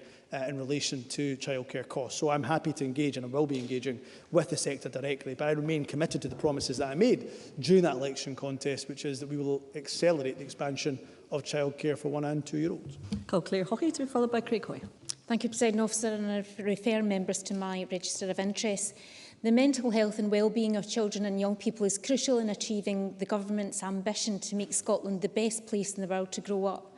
So can I ask the First Minister what the Scottish Government will do to ensure that children and young people's mental health and well-being is supported? First Minister. Can I thank Claire Hockey for her question. What we will do is focus on ensuring that young people in particular get that timely access to mental health treatment they most definitely need. And I gave some examples of where we're making progress in my response. I think it was to Alex Cole-Hamilton's question. What we'll also continue to do is invest in CAMHS support staff. But what I'm also committed to doing, and this government will be committed to doing, is investing in those pre-crisis interventions as well. We know, of course, CAMHS and those who work in CAMHS do an excellent job, but we also know that if we can invest in earlier intervention, and that pre-crisis intervention, we know how useful, helpful and beneficial that can be to young people in Scotland. So Claire Hockey should be in no doubt, she knows, of course, this area very, very well. She should be in no doubt whatsoever of this government's firm commitment to mental health, to bringing down waiting lists and backlogs, particularly for our young people. I call Craig Hoy to be followed by Jim Fairley. Thank you, Deputy Presiding Officer. On the 28th of February, Lorna Slater said, and I quote, that no one with any credibility would delay the deposit return scheme. Given that he's just done that, was she right? First Minister. Of course, we know that the UK government's not granting the exemption of the Internal Markets Act is existential to the deposit return scheme. So to answer this question, no, the UK government are not credible, never will be credible, and that's why the Conservatives have been thrashed in every single election here in Scotland for over half a century. And I can squeeze in Mr Fairley if I have a brief question for Mr Fairley and a succinct answer, First Minister. Mr Fairley. Thank you, President Officer. First Minister, yesterday I was at the climate change swap shop in my constituency in Letham, where I was born. And it's a place that helps people in desperate need of the most basic things, like furniture, bed linen, clothes, crockery, cups and cutlery. The demand for their service is now so great that the manager asked me to help her find more volunteers. And this is a direct result of the policies of that party there, now being able to help by that party over there. So rather than independence being a distraction, as claimed by those unionist parties, does the First Minister agree with me that now more than ever it's an absolute imperative to make sure that we can govern in this country in a way that makes Tory food banks and climate change swap shops a thing of the past? First Minister. I absolutely agree with what my colleague Jim Fairley has said. As I've said out today, independence is essential. We can't afford to be in this unequal union a day longer, because what has it resulted in? It's resulted in a cost crisis. It's resulted in a hard Brexit, now supported by, of course, the Labour Party too. It's resulted in a policy where we turn back refugees that are in need. It's resulted, of course, in a policy where the UK's economic growth lags behind every other major economy in the world in the terms of the G7. So I absolutely agree with Jim Fairley that it's with the powers of independence we build a wealthier, a fairer, a greener and more equal country, and I'll be doing everything I can to make sure independence is achieved in this country sooner rather than later. Thank you, First Minister. That concludes the First Minister's statement. Point of order, Dr Gohani. Of course, following my questions, I declare an interest as a working GP in the NHS. Thank you, Dr Gohani. That will be noted on the record. There will be a short pause before we move on to the next item of business. Thank you.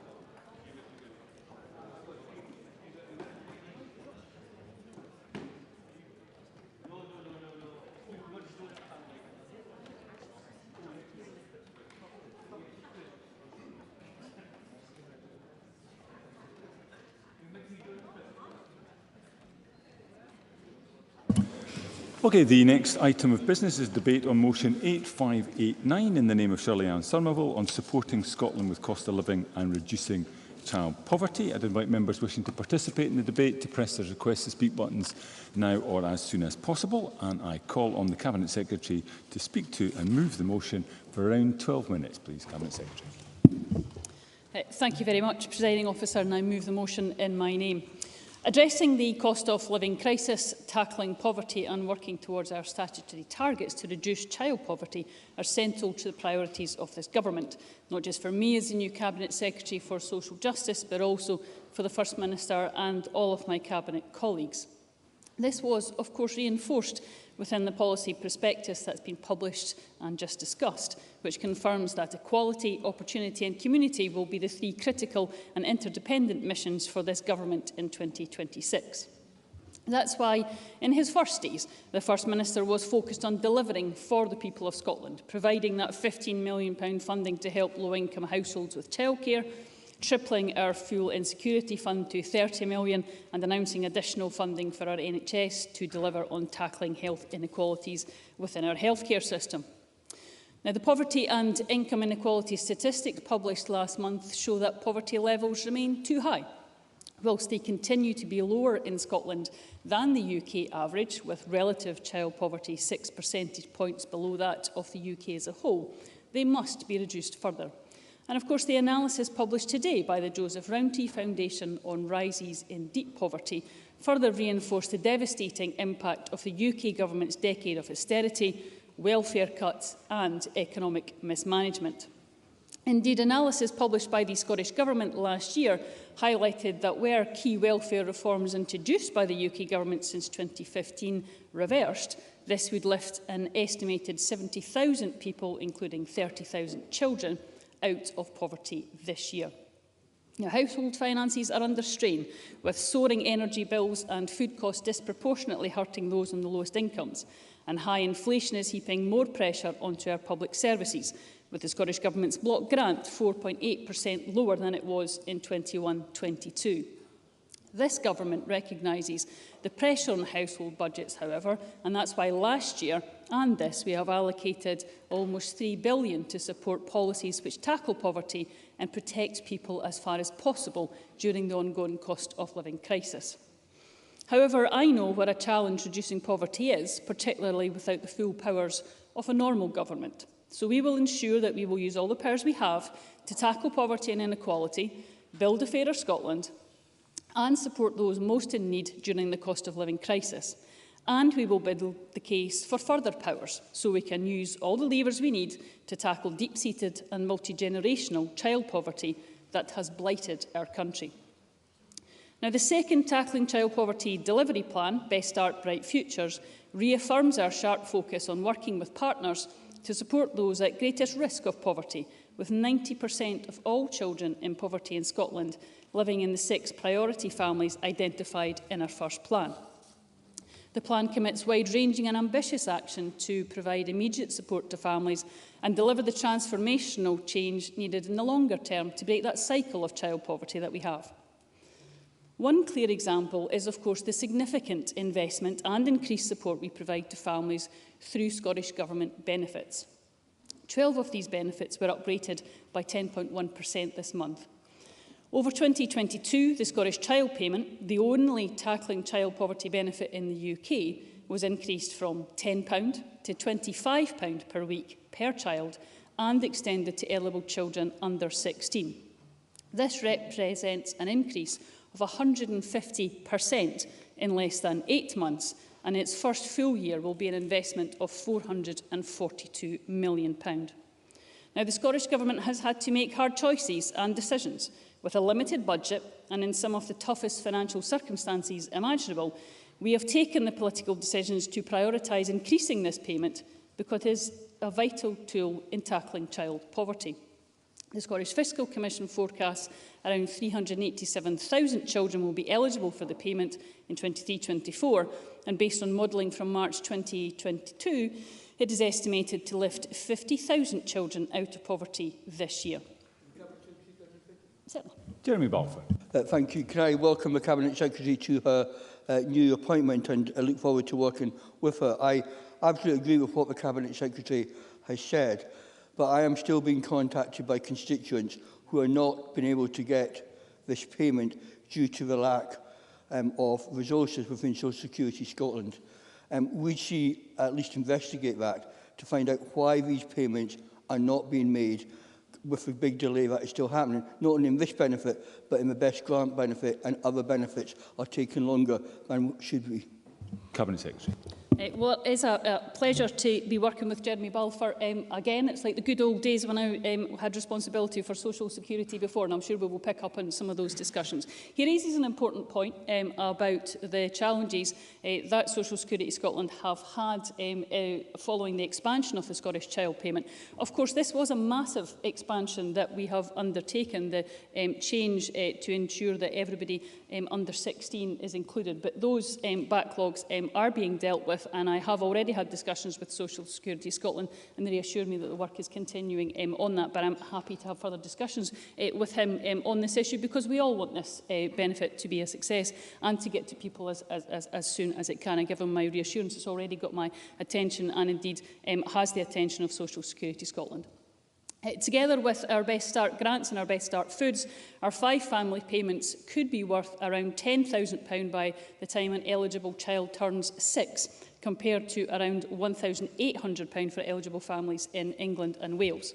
So it's therefore no surprise that poverty campaigners have called on the UK Government to introduce a similar benefit and to match our ambitions in tackling child poverty, a view I would echo, just as I would agree with the calls that the UK Government should be doing much more to support people during the cost crisis where they are facing soaring inflation and spiralling energy bills. It's what we have argued the UK Government should be doing, but unfortunately they are not. I'll just make slight more progress and then I'll try and take another intervention. We have already, of course, just started delivery of our new winter heating payment, replacing the DWP's cold weather payment, and providing a stable, reliable annual £50, which will help around 400,000 low-income families with the heating expenses each winter. Our new benefit is expected to reach more than twice the number of people of the DWP benefit it replaced, and it will be backed by £20 million each year and every year, providing vital support towards energy costs. We continue, of course, to also recognise the vital contribution of unpaid carers in our society through our Carers Allowance Supplement. There are, of course, important actions elsewhere within the Scottish Government that also impact on child poverty and our mission to tackle that. Scotland already has the most generous funded childcare programme in the UK, and all 3- and 4-year-olds and around a quarter of 2-year-olds are eligible for 1140 hours of funded early learning and childcare, backed by investment of around £1 billion per year. If families paid for these hours themselves, it would cost them around £5,000 per child per year. And we're working with partners to progress our childcare offer even further, with plans to expand early learning and childcare to 1- and 2-year-olds, and we've also committed £15 million this year towards building a system of year-round school-age childcare, fully funded for those that need it most. Certainly. Alex Cole-Hamilton. I'm very grateful to the Cabinet Secretary for giving way. She has my party's support on efforts to extend funded childcare, but does she share my concern about the lack of uptake, particularly amongst vulnerable 2-year-olds, and what does her government plan to do to address that lack of uptake? Cabinet Secretary. Alex Cole-Hamilton does raise a very important point. That's why we have been working with the DWP to ensure that we, for the first time, can use the information about who is eligible to be able to contact people directly. And that will be a very important stage for us and for local authorities to ensure we have the ability for the first time to be much more proactive about this. And I'm more than happy again to work with him on this issue, which I know he and Willie Rennie have had discussions on in the past. Moving on to travel, we of course continue to provide free bus travel for over 2 million people, including all children and young people under 22, disabled people and everyone aged 60 or over. Over 50 million free bus journeys have been made by people under the age of 22 since our expansion of concessionary travel in January last year. That's another important saving for those with children. How could I forget Stephen Kerr? Be glad. Yeah. I'm grateful to the Cabinet Secretary for giving way. She's making a lot of very valuable points, but most of the things that she's talking about are effectively mitigations to the effects of poverty. What we should be...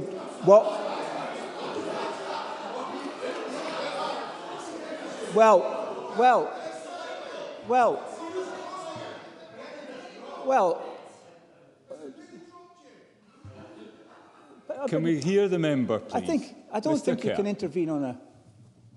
Mr. Kerr. Oh, right. As in dealing with the symptoms of poverty. But what we should be focusing on is dealing with the root causes. So exactly in respect of the root causes, how does curbing the number of apprenticeships or squeezing funding to Scottish training companies, or how does making cuts in real terms to Scotland's colleges or universities, how does that in any way create more opportunity and deal with the root causes of poverty? Cabinet Secretary. Well, Presiding Officer. I suppose maybe the gasps of disbelief from the backbenches was a Tory MSP coming to the chamber talking about how we are dealing with mitigating on issues to deal with poverty. Well, yes, we are, Mr. Kerr. Yes, we are.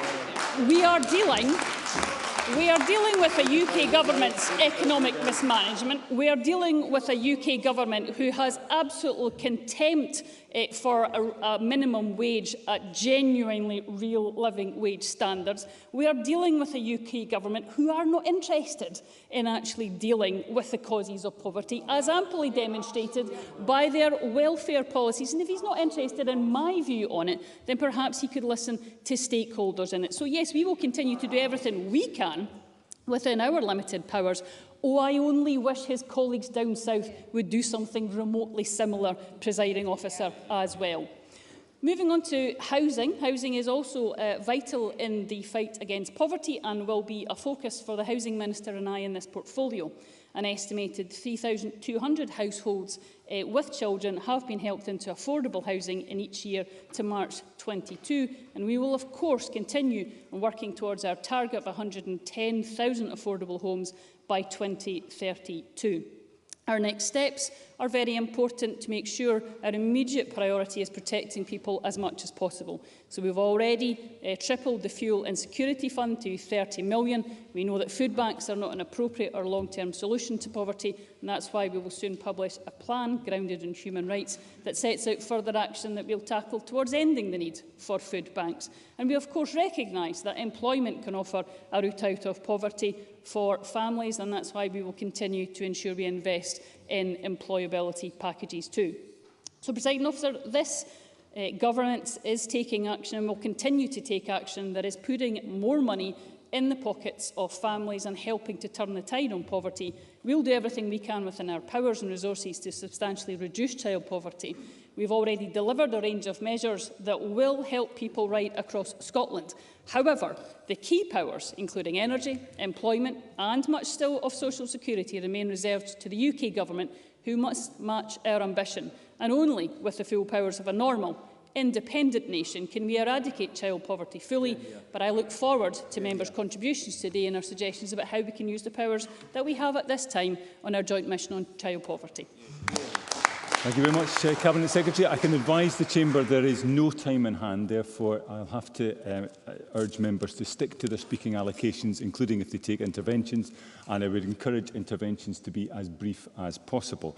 With that, I call on Miles Briggs to speak to and move Amendment 8589.1 for up to 8 minutes. Mr. Briggs. Thank you, Deputy Presiding Officer. And I move the amendment in my name.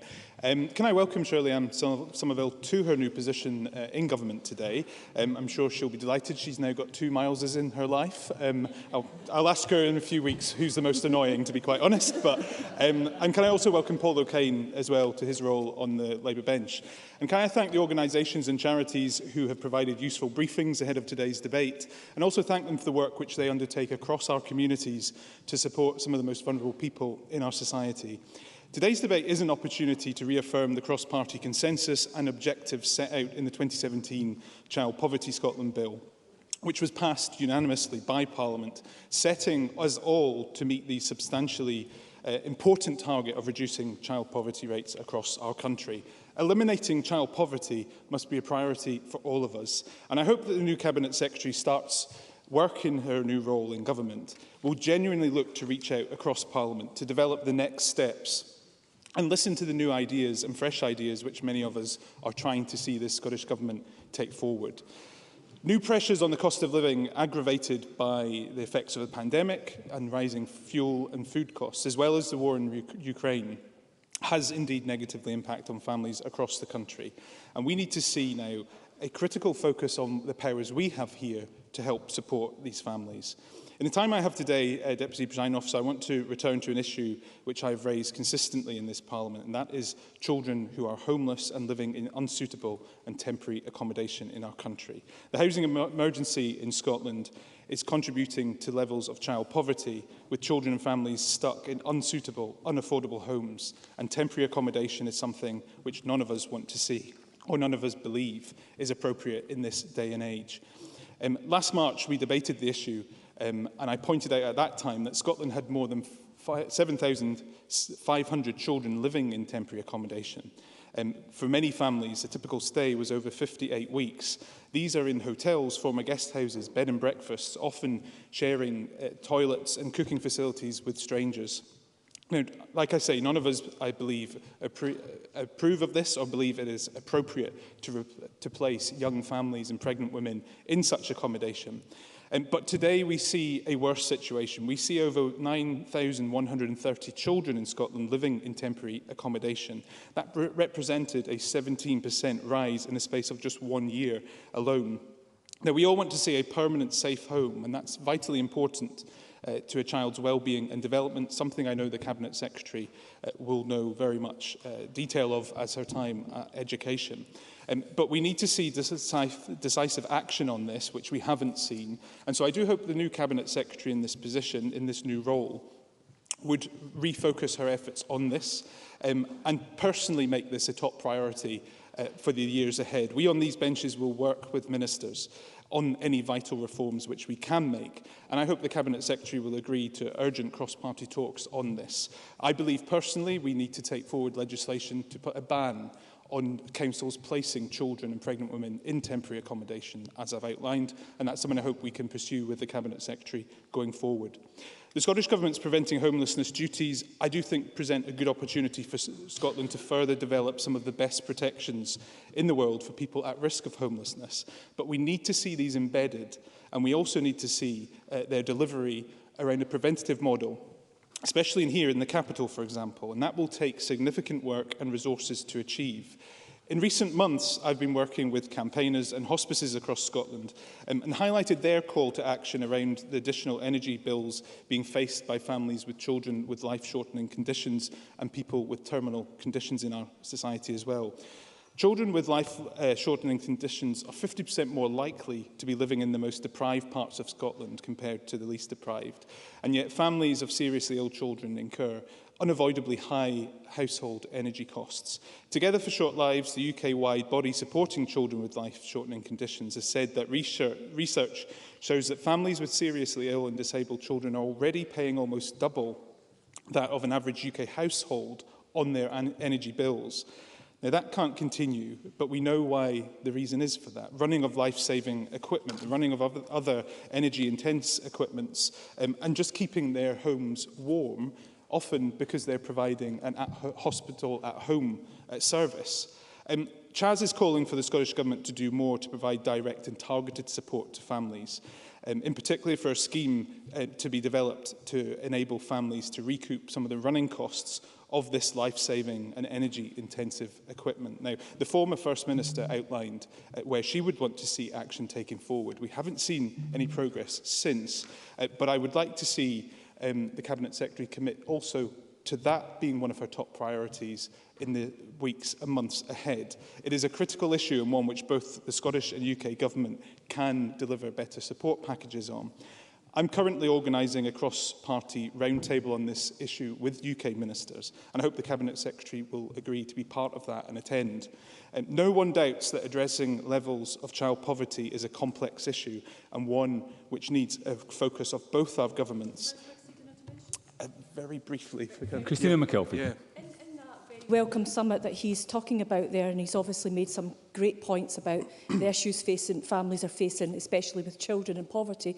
Would he use that event to call for abolition of the rape clause and a two-child cap?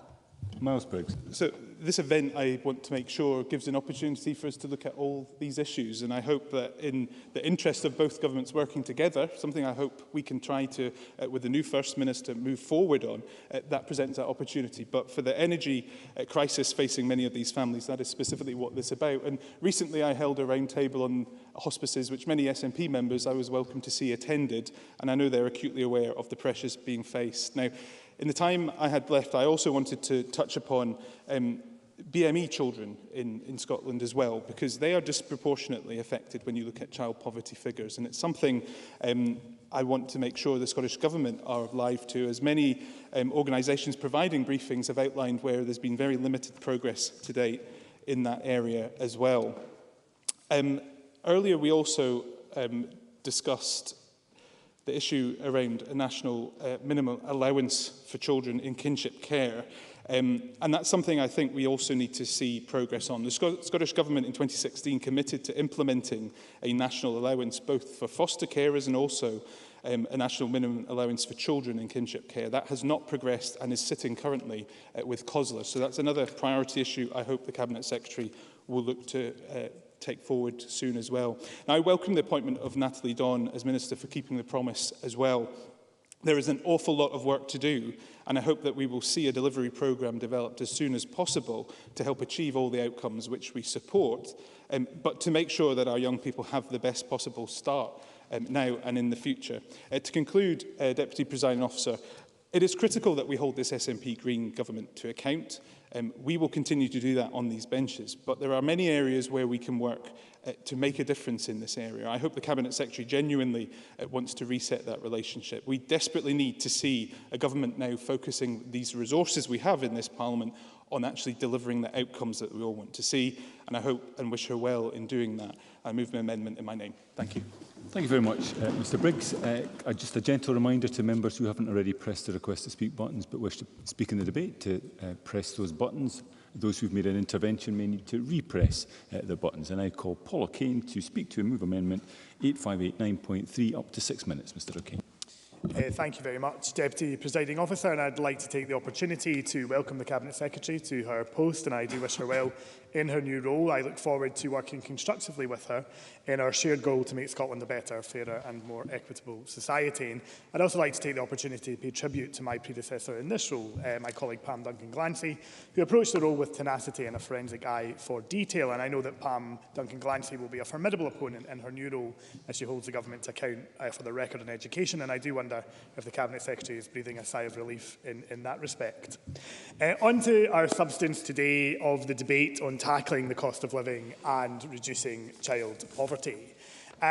There are lots of words in today's prospectus unveiled by the First Minister just a while ago, but there is little in the way of substance and new announcements or indeed new methods of tackling poverty. Indeed, I detected little in the way of new committed money and new spending.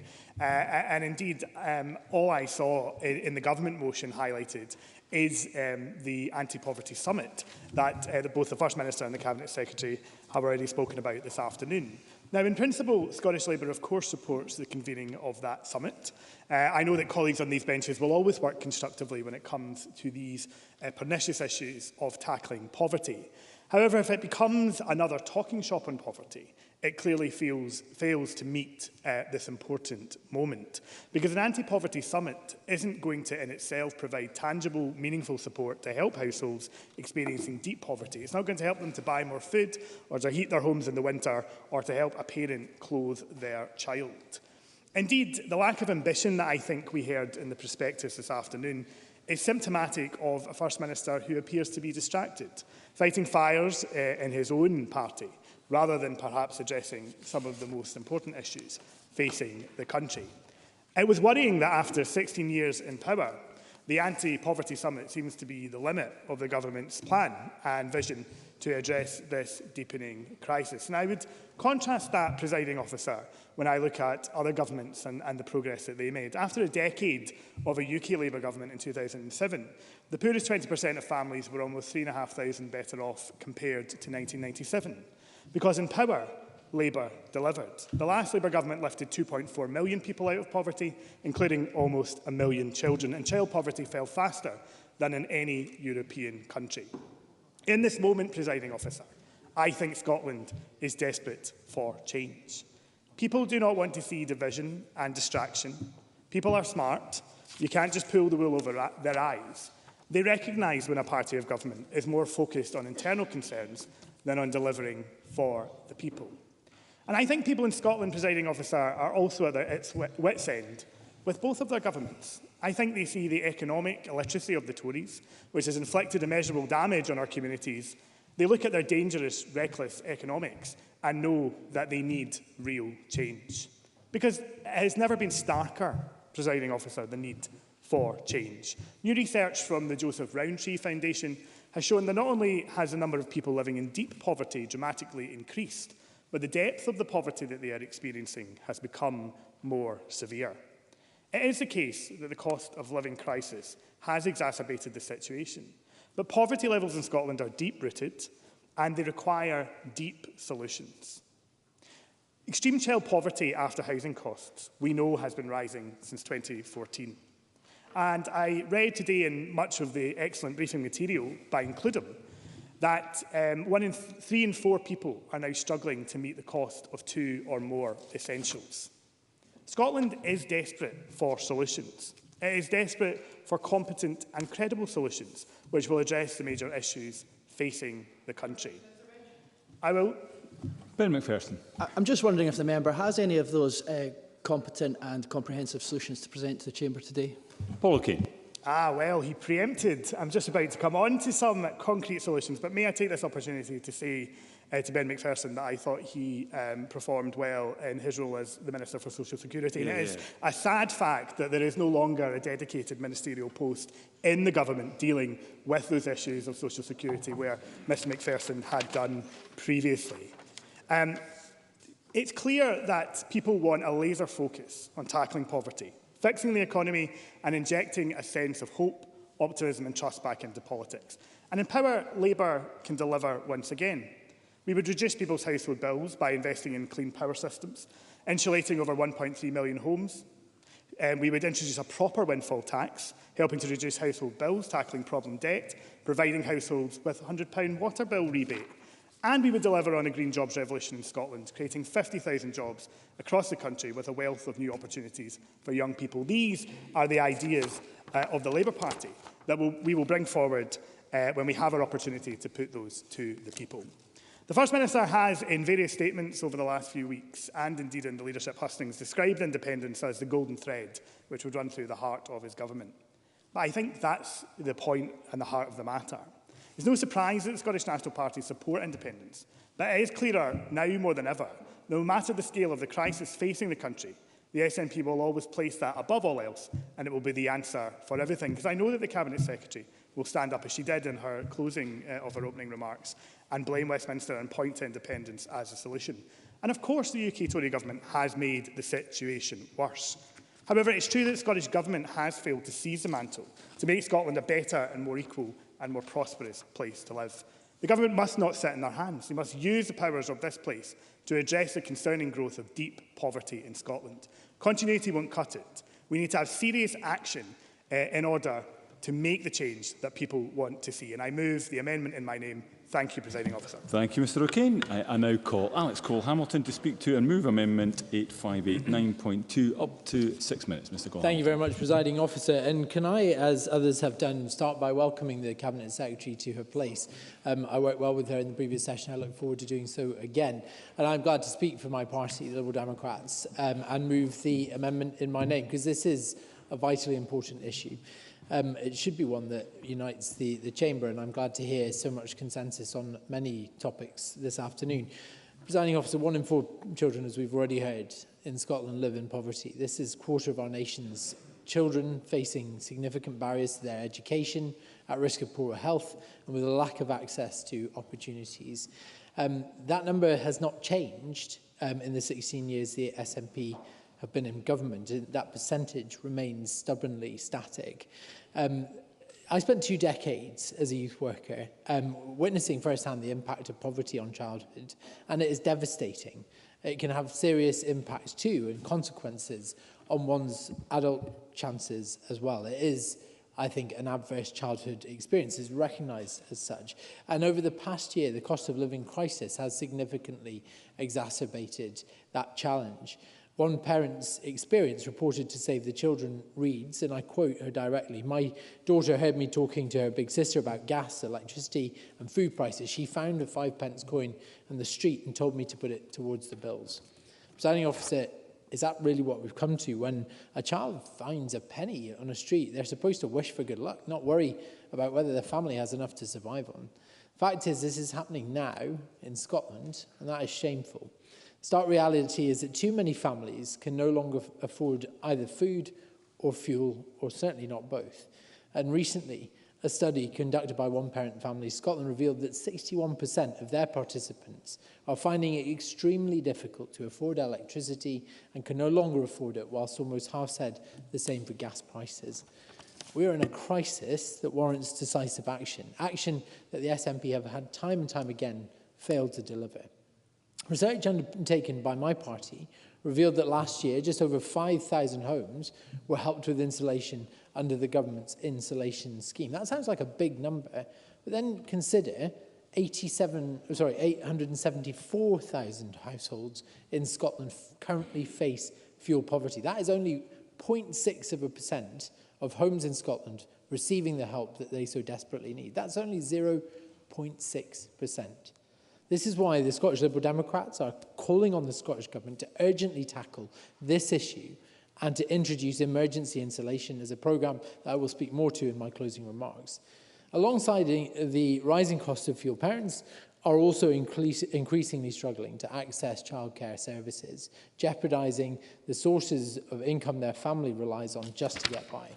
Increasing provisions for childcare is an issue that my party has campaigned on for over a decade. I am grateful to the Cabinet Secretary for recognising that in our earlier exchange, and I'm glad to see the government has taken some of those calls on board. But as I said in my intervention, and as I say in my amendment, there is still much more that can be done. Scotland still has one of the highest childcare costs and burdens of costs in the OECD, and too many parents are unaware of their eligibility, particularly amongst those more vulnerable 2-year-old cohort. And for parents of 3- and 4-year-olds adrift of the labour market, they are presented with a take-it-or-leave-it offer on childcare. We know from the Maclean Commission into the future of publicly funded childcare, which is over a decade old now, that families who are outside of the labour market would require far greater flexibility in their childcare offer, to take up evening courses, to take up sporadic one-off occasions when they might need childcare to access a job interview, to re-enter the labour market. These are still challenges that we have solutions for, but have not yet deployed. And these are challenges I would happily give way to Daniel Johnson. Daniel Johnson. I'm very grateful to the member for giving way. Would you agree with me and share my concern that under the current measures, actually we've seen a reduction in the number of placings and a reduction of around a quarter in terms of the number of childminders? And are these sorts of things that we need to pay much closer attention to in terms of delivery of childcare? Alex Cole-Hamilton. I'm very grateful indeed for Daniel Johnson for bringing that excellent point. Yes, childminding, I think, is one of the unsung heroes of the childcare sector, and they provide that wraparound flexibility, which I've just been referring to. And I'm sure Daniel Johnson's inbox is filled, as mine is, both with parents and childminders themselves, throwing their hands up in alarm at the position they have been left in. Whilst 25% of children in Scotland live in poverty, this number rises to almost 40% of children from ethnic, minority or single-parent household backgrounds. Moreover, women in particular are affected by this issue. And a report published by Engender revealed that women account for 60% of all jobs paid below the living wage. Combined with the disproportionate pressure to carry out household labour, mothers are particularly at risk from spiralling mental ill health. And a testimonial from Includem highlights this grim reality. And again, I quote, "I am now on antidepressants and sleeping tablets due to worries for caring for my kids. I have lost a lot of weight as I choose to feed my kids over myself all too often." This is 21st century Scotland, presiding officer. We cannot go on like this. No parent should be put in this position, but it is one that is becoming all too common. It is vital that the Scottish Government not only investigates mental health support for the pressures that parents in particular face and children alike that they are exposed to, but also examines the intersectional impact of such pressures. Presiding officer, in closing, our government needs to urgently step up to the plate and show the world a Scotland that gives every child a fair start in life. The eyes of the country are on this chamber, and we are extending goodwill to the First Minister that he has made this priority, but the judgment of the people will be swift. Thank you. Thank you, Mr Cole-Hamilton. We move to the open debate. I'd remind members they will need to stick within their speaking limits. And I call first Bob Doris, to be followed by Stephen Kerr for up to 6 minutes. Mr Doris. Thank you, Presiding Officer. A YouGov poll for Debt Charity Step Change has found that 1 in 7 Scottish adults have £20 or less to live on after paying for essentials each and every month. And that's a sobering thought as we debate child poverty.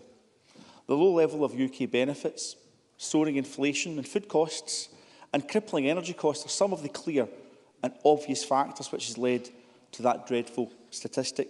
And as we know, the cost of living crisis will hit children the most. It's nearly 1 in 4 children in our nation living in poverty.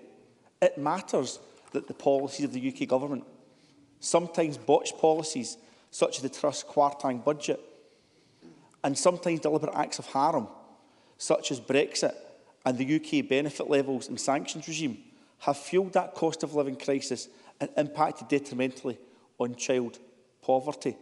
But it also matters more consensually, Presiding Officer, what we do in this place in Scotland's Parliament to tackle child poverty. That is why the Scottish Government has placed our Scottish Child Payment front and centre to getting cash directly into the pockets of the poorest families in our nation. 387,000 children are eligible for the Scottish Child Payment this year. Modelling work from last year estimates that the £25 per week per child, a £100 payment per child in a low-income family every 4 weeks, will lift 50,000 children out of poverty and reduce relative poverty by 5%. I shudder to think what poverty levels would look like in Scotland right now if it wasn't for the Scottish Child Payment. I think it is very telling that the many briefings from the third sector organisations, which are very welcome, as you say, Presiding Officer, in preparation for this afternoon's debate, focus and calls for a further increase of the Scottish Child Payment. That is a very clear acknowledgement of the power of the SNP Scottish Child Payment, of its effectiveness, of the very real difference it makes to many families in my constituency of Maryhill and Springburn and right across Scotland. That's why they're calling for an increase, because it works. The call from the third sector ahead of the launch of our new Scottish Child Payment, when it was first brought in, was for a non-targeted £5 per week from the third sector. And the Scottish Government engaged with the third sector. And today, what we have is not a non-targeted universal benefit, but a targeted benefit, £25 per week. So where this government works with the third sector, we get a good, positive outcome and real success. I therefore warmly welcome the plans for an anti-poverty summit. It won't just be words. It will deliver action, because the evidence is there for what the Scottish Government has done previously. Just as our Scottish Government listened to those with lived experience of poverty and the third sector organisations supporting them, when we delivered the transformational Scottish Child Payment in the first instance, we must do so more once again, sharing ideas and suggestions about how we can improve the lives of those with day-to-day lived experience being blighted by poverty. So yes, we've done lots other than the Scottish Child Payment, Presiding Officer. I'm not going to list those, because any summit and any cross-party discussion must surely be, what would we do next? We don't have a bottomless pit of cash, so if we have cash, how would we spend it? So here are some ideas. The Scottish Child Payment, we know there's calls for that to go to £40 per week. Is that affordable? If it's not affordable, do we look at a summer supplement? We know July and August are cripplingly difficult for low-income families in those summer months. So do we have a summer supplement for a Scottish Child Payment in July and August? There's an idea we should discuss at that summit and beyond. I'm a dad. I'm fortunate that I can afford to clothe my children. But I know when I was a child, the importance of a child clothing grant and giving me a school uniform to wear when I went to school. I also know how often kids rip their trousers or grow out of their clothes. So that clothing grant, very welcome if it's increased to £120 at least for primary schools and £150 at least for secondary school students. But is once a year enough? Do we have to think about a second clothing grant? I'm not saying where the money comes from this. I'm suggesting ideas where we could spend money if it was available, but we can't spend the same pound twice. So let's have a frank discussion where the best investment would be to deliver the outcomes we want to see to tackle child poverty. And what about free school meals? Universal P1 to P5, soon to be universal for P6 and P7 also. We have to deliver on that Cabinet Secretary as soon as possible. And if some local authorities are ready to go now and others aren't, can't they be allowed to go now if we can find that cash now? Why should they have to wait? And what about secondary schools? What are we going to do there in the future? Let's think medium to long term as well. Finally, Presiding Officer, in the time that I have left, the poverty-related attainment gap in education. We have to start looking at outcomes as well as educational qualifications. So I'm delighted to see record positive destinations for kids from low-income backgrounds, in fact, kids right across the country. I'm delighted to see we're ahead of schedule and getting the 20% of children from the most deprived backgrounds being representative of our higher education system. We're ahead of schedule in doing that for 2030. But the role of colleges is crucial in doing that, and their funding is under pressure. And that's where I'll leave it, Presiding Officer. That's something else we also have to look at. Thank you, Presiding Officer. Thank you very much, Mr Doris. I now call Stephen Kerr to be followed by Ruth Maguire. Up to 6 minutes, Mr Kerr. Presiding Officer, this debate should be a welcome opportunity to address the issues that contribute to child poverty. I'm afraid that what we might slip into very easily is a display of grievance, a wallowing of pessimism, and a talk more of symptoms than root causes, as I tried to intervene earlier to say. These root causes include intergenerational poverty, the breakdown of families, addiction, and inequality of opportunity, and worklessness and underemployment. People need help, and the most important help that is needed is a good job paying good wages.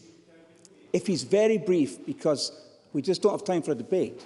I would just want to ask Stephen Kerr if he thinks indebtedness is a huge pressure, at least the breakdown in families, and perhaps the UK welfare regime might actually contribute to that indebtedness in the first place. Stephen Kerr. I will agree with him that that is a contributing factor to some of the situations families find themselves in. Here's what the Scottish Government's own most recent report on poverty and income inequality in Scotland 2019-22 states: having paid work is an effective way out of poverty. And those families where all adults are in full-time work have a low poverty risk. And rightly so. And I would qualify what the report says by adding that skilled paid work is better than unskilled work. And of course, higher pay is better than low pay. So we need to have an honest debate. We need to have an honest debate about the impact. I won't be able to take any more interventions. I do apologise. Everyone knows I love a debate, but I want to say what I have prepared to say. What we need to have is an honest debate about the impact of the pandemic on the global economy, on the Scottish economy, on Scottish society, and the devastating complication of the illegal Russian war of aggression against Ukraine. Because, frankly, we're kidding ourselves if we don't realise that the extended coronavirus restrictions that we applied in this country with a degree of rigour and longevity that other countries did not apply hasn't. It would be kidding ourselves if we don't know that it's had a deeply negative impact on our economy and our society. And that's despite the UK government committing to vast borrowing to support individuals and families through the furlough scheme and businesses and other organisations through various other measures. But none of this was cheap. In fact, we borrowed more than £500 billion. And I don't believe that members of this Parliament can be economically illiterate enough not to understand that when you borrow such vast amounts of money, there will be a negative impact on the public finances. And I seem to recall that it was members of the SNP and the Labour Party who called the loudest for these interventions. How did they think it would all be paid for? And when the economic impact of the Russian invasion of Ukraine was felt in spiralling energy costs, was it not members of the SNP and the Labour Party who called the loudest for interventions in the retail energy market to support individuals and families and businesses to mitigate the impact of extraordinary exponential cost increases? And was it not a Conservative government that took unprecedented measures to intervene to support families and businesses? And this was also paid for by unprecedented borrowing. How did members think this was going to be paid for? Now, as I say, I hope that none of us are guilty of economic illiteracy. We know what the economic facts of life are. Perhaps we have had to learn them all over again as a country. You cannot keep borrowing and borrowing and still command the confidence of international markets. There comes a point when you must demonstrate your ability to service and repay the borrowings you have made. Who knew? We all did. And for a further example of the social impact that is being made manifest because of the pandemic, there is the steep rise in the incidence of violence and disruption in classrooms. Lockdown was irredeemably bad for our children and young people.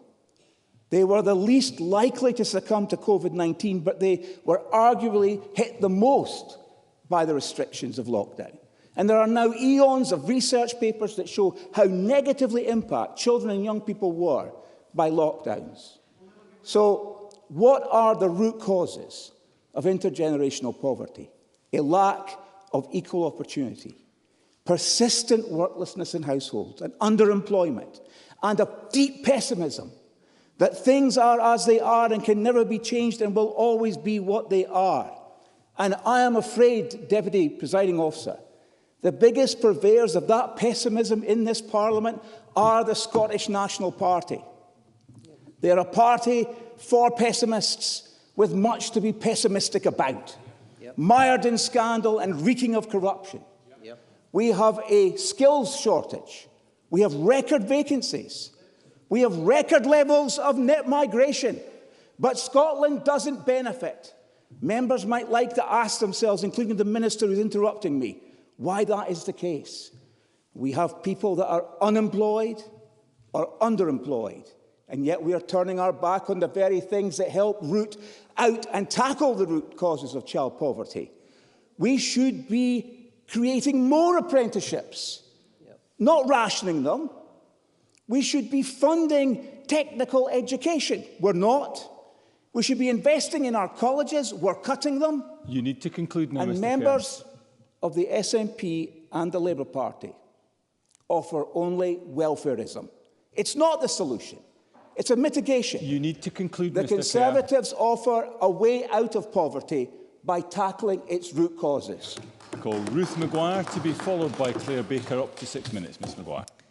Thank you, Presiding Officer. The most recent poverty statistics are not acceptable. We are a wealthy nation with all the resources required to ensure an equal and fair childhood for all.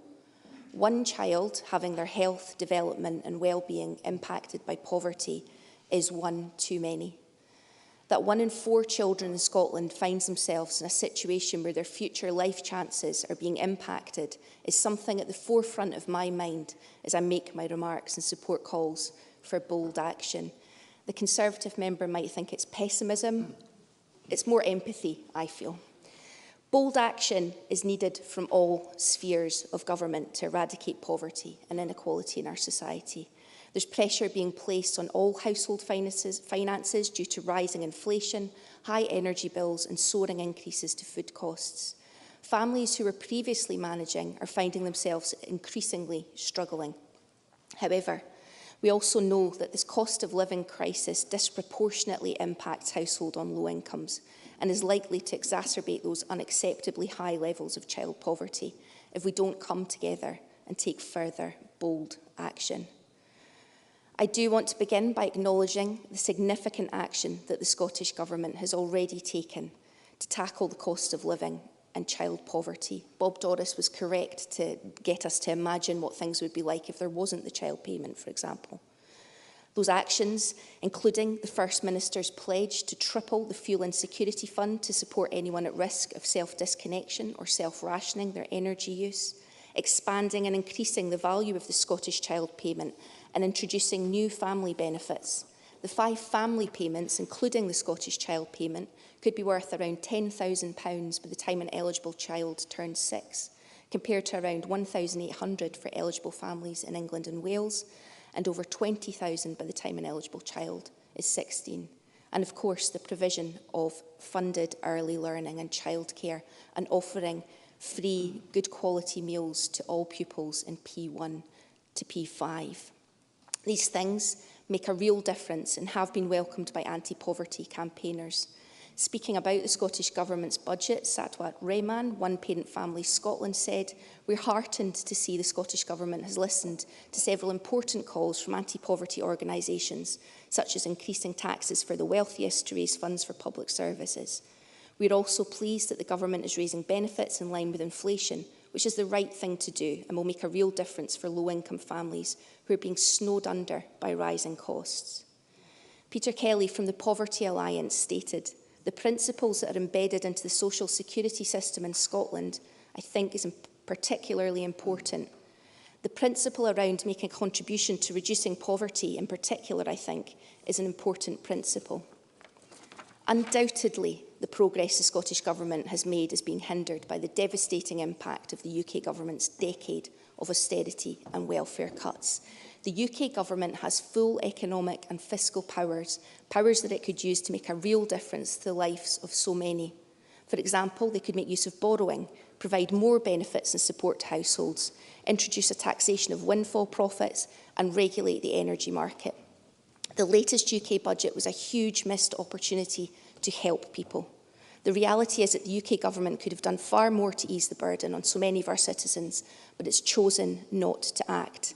The starkest example of the bind that we find ourselves in with the current constitutional setup is that while the Scottish Government is increasing and expanding the Scottish child payment, the UK Government decided to cut universal credit. The UK Tory Government have also brought us the frankly illogical two-child limit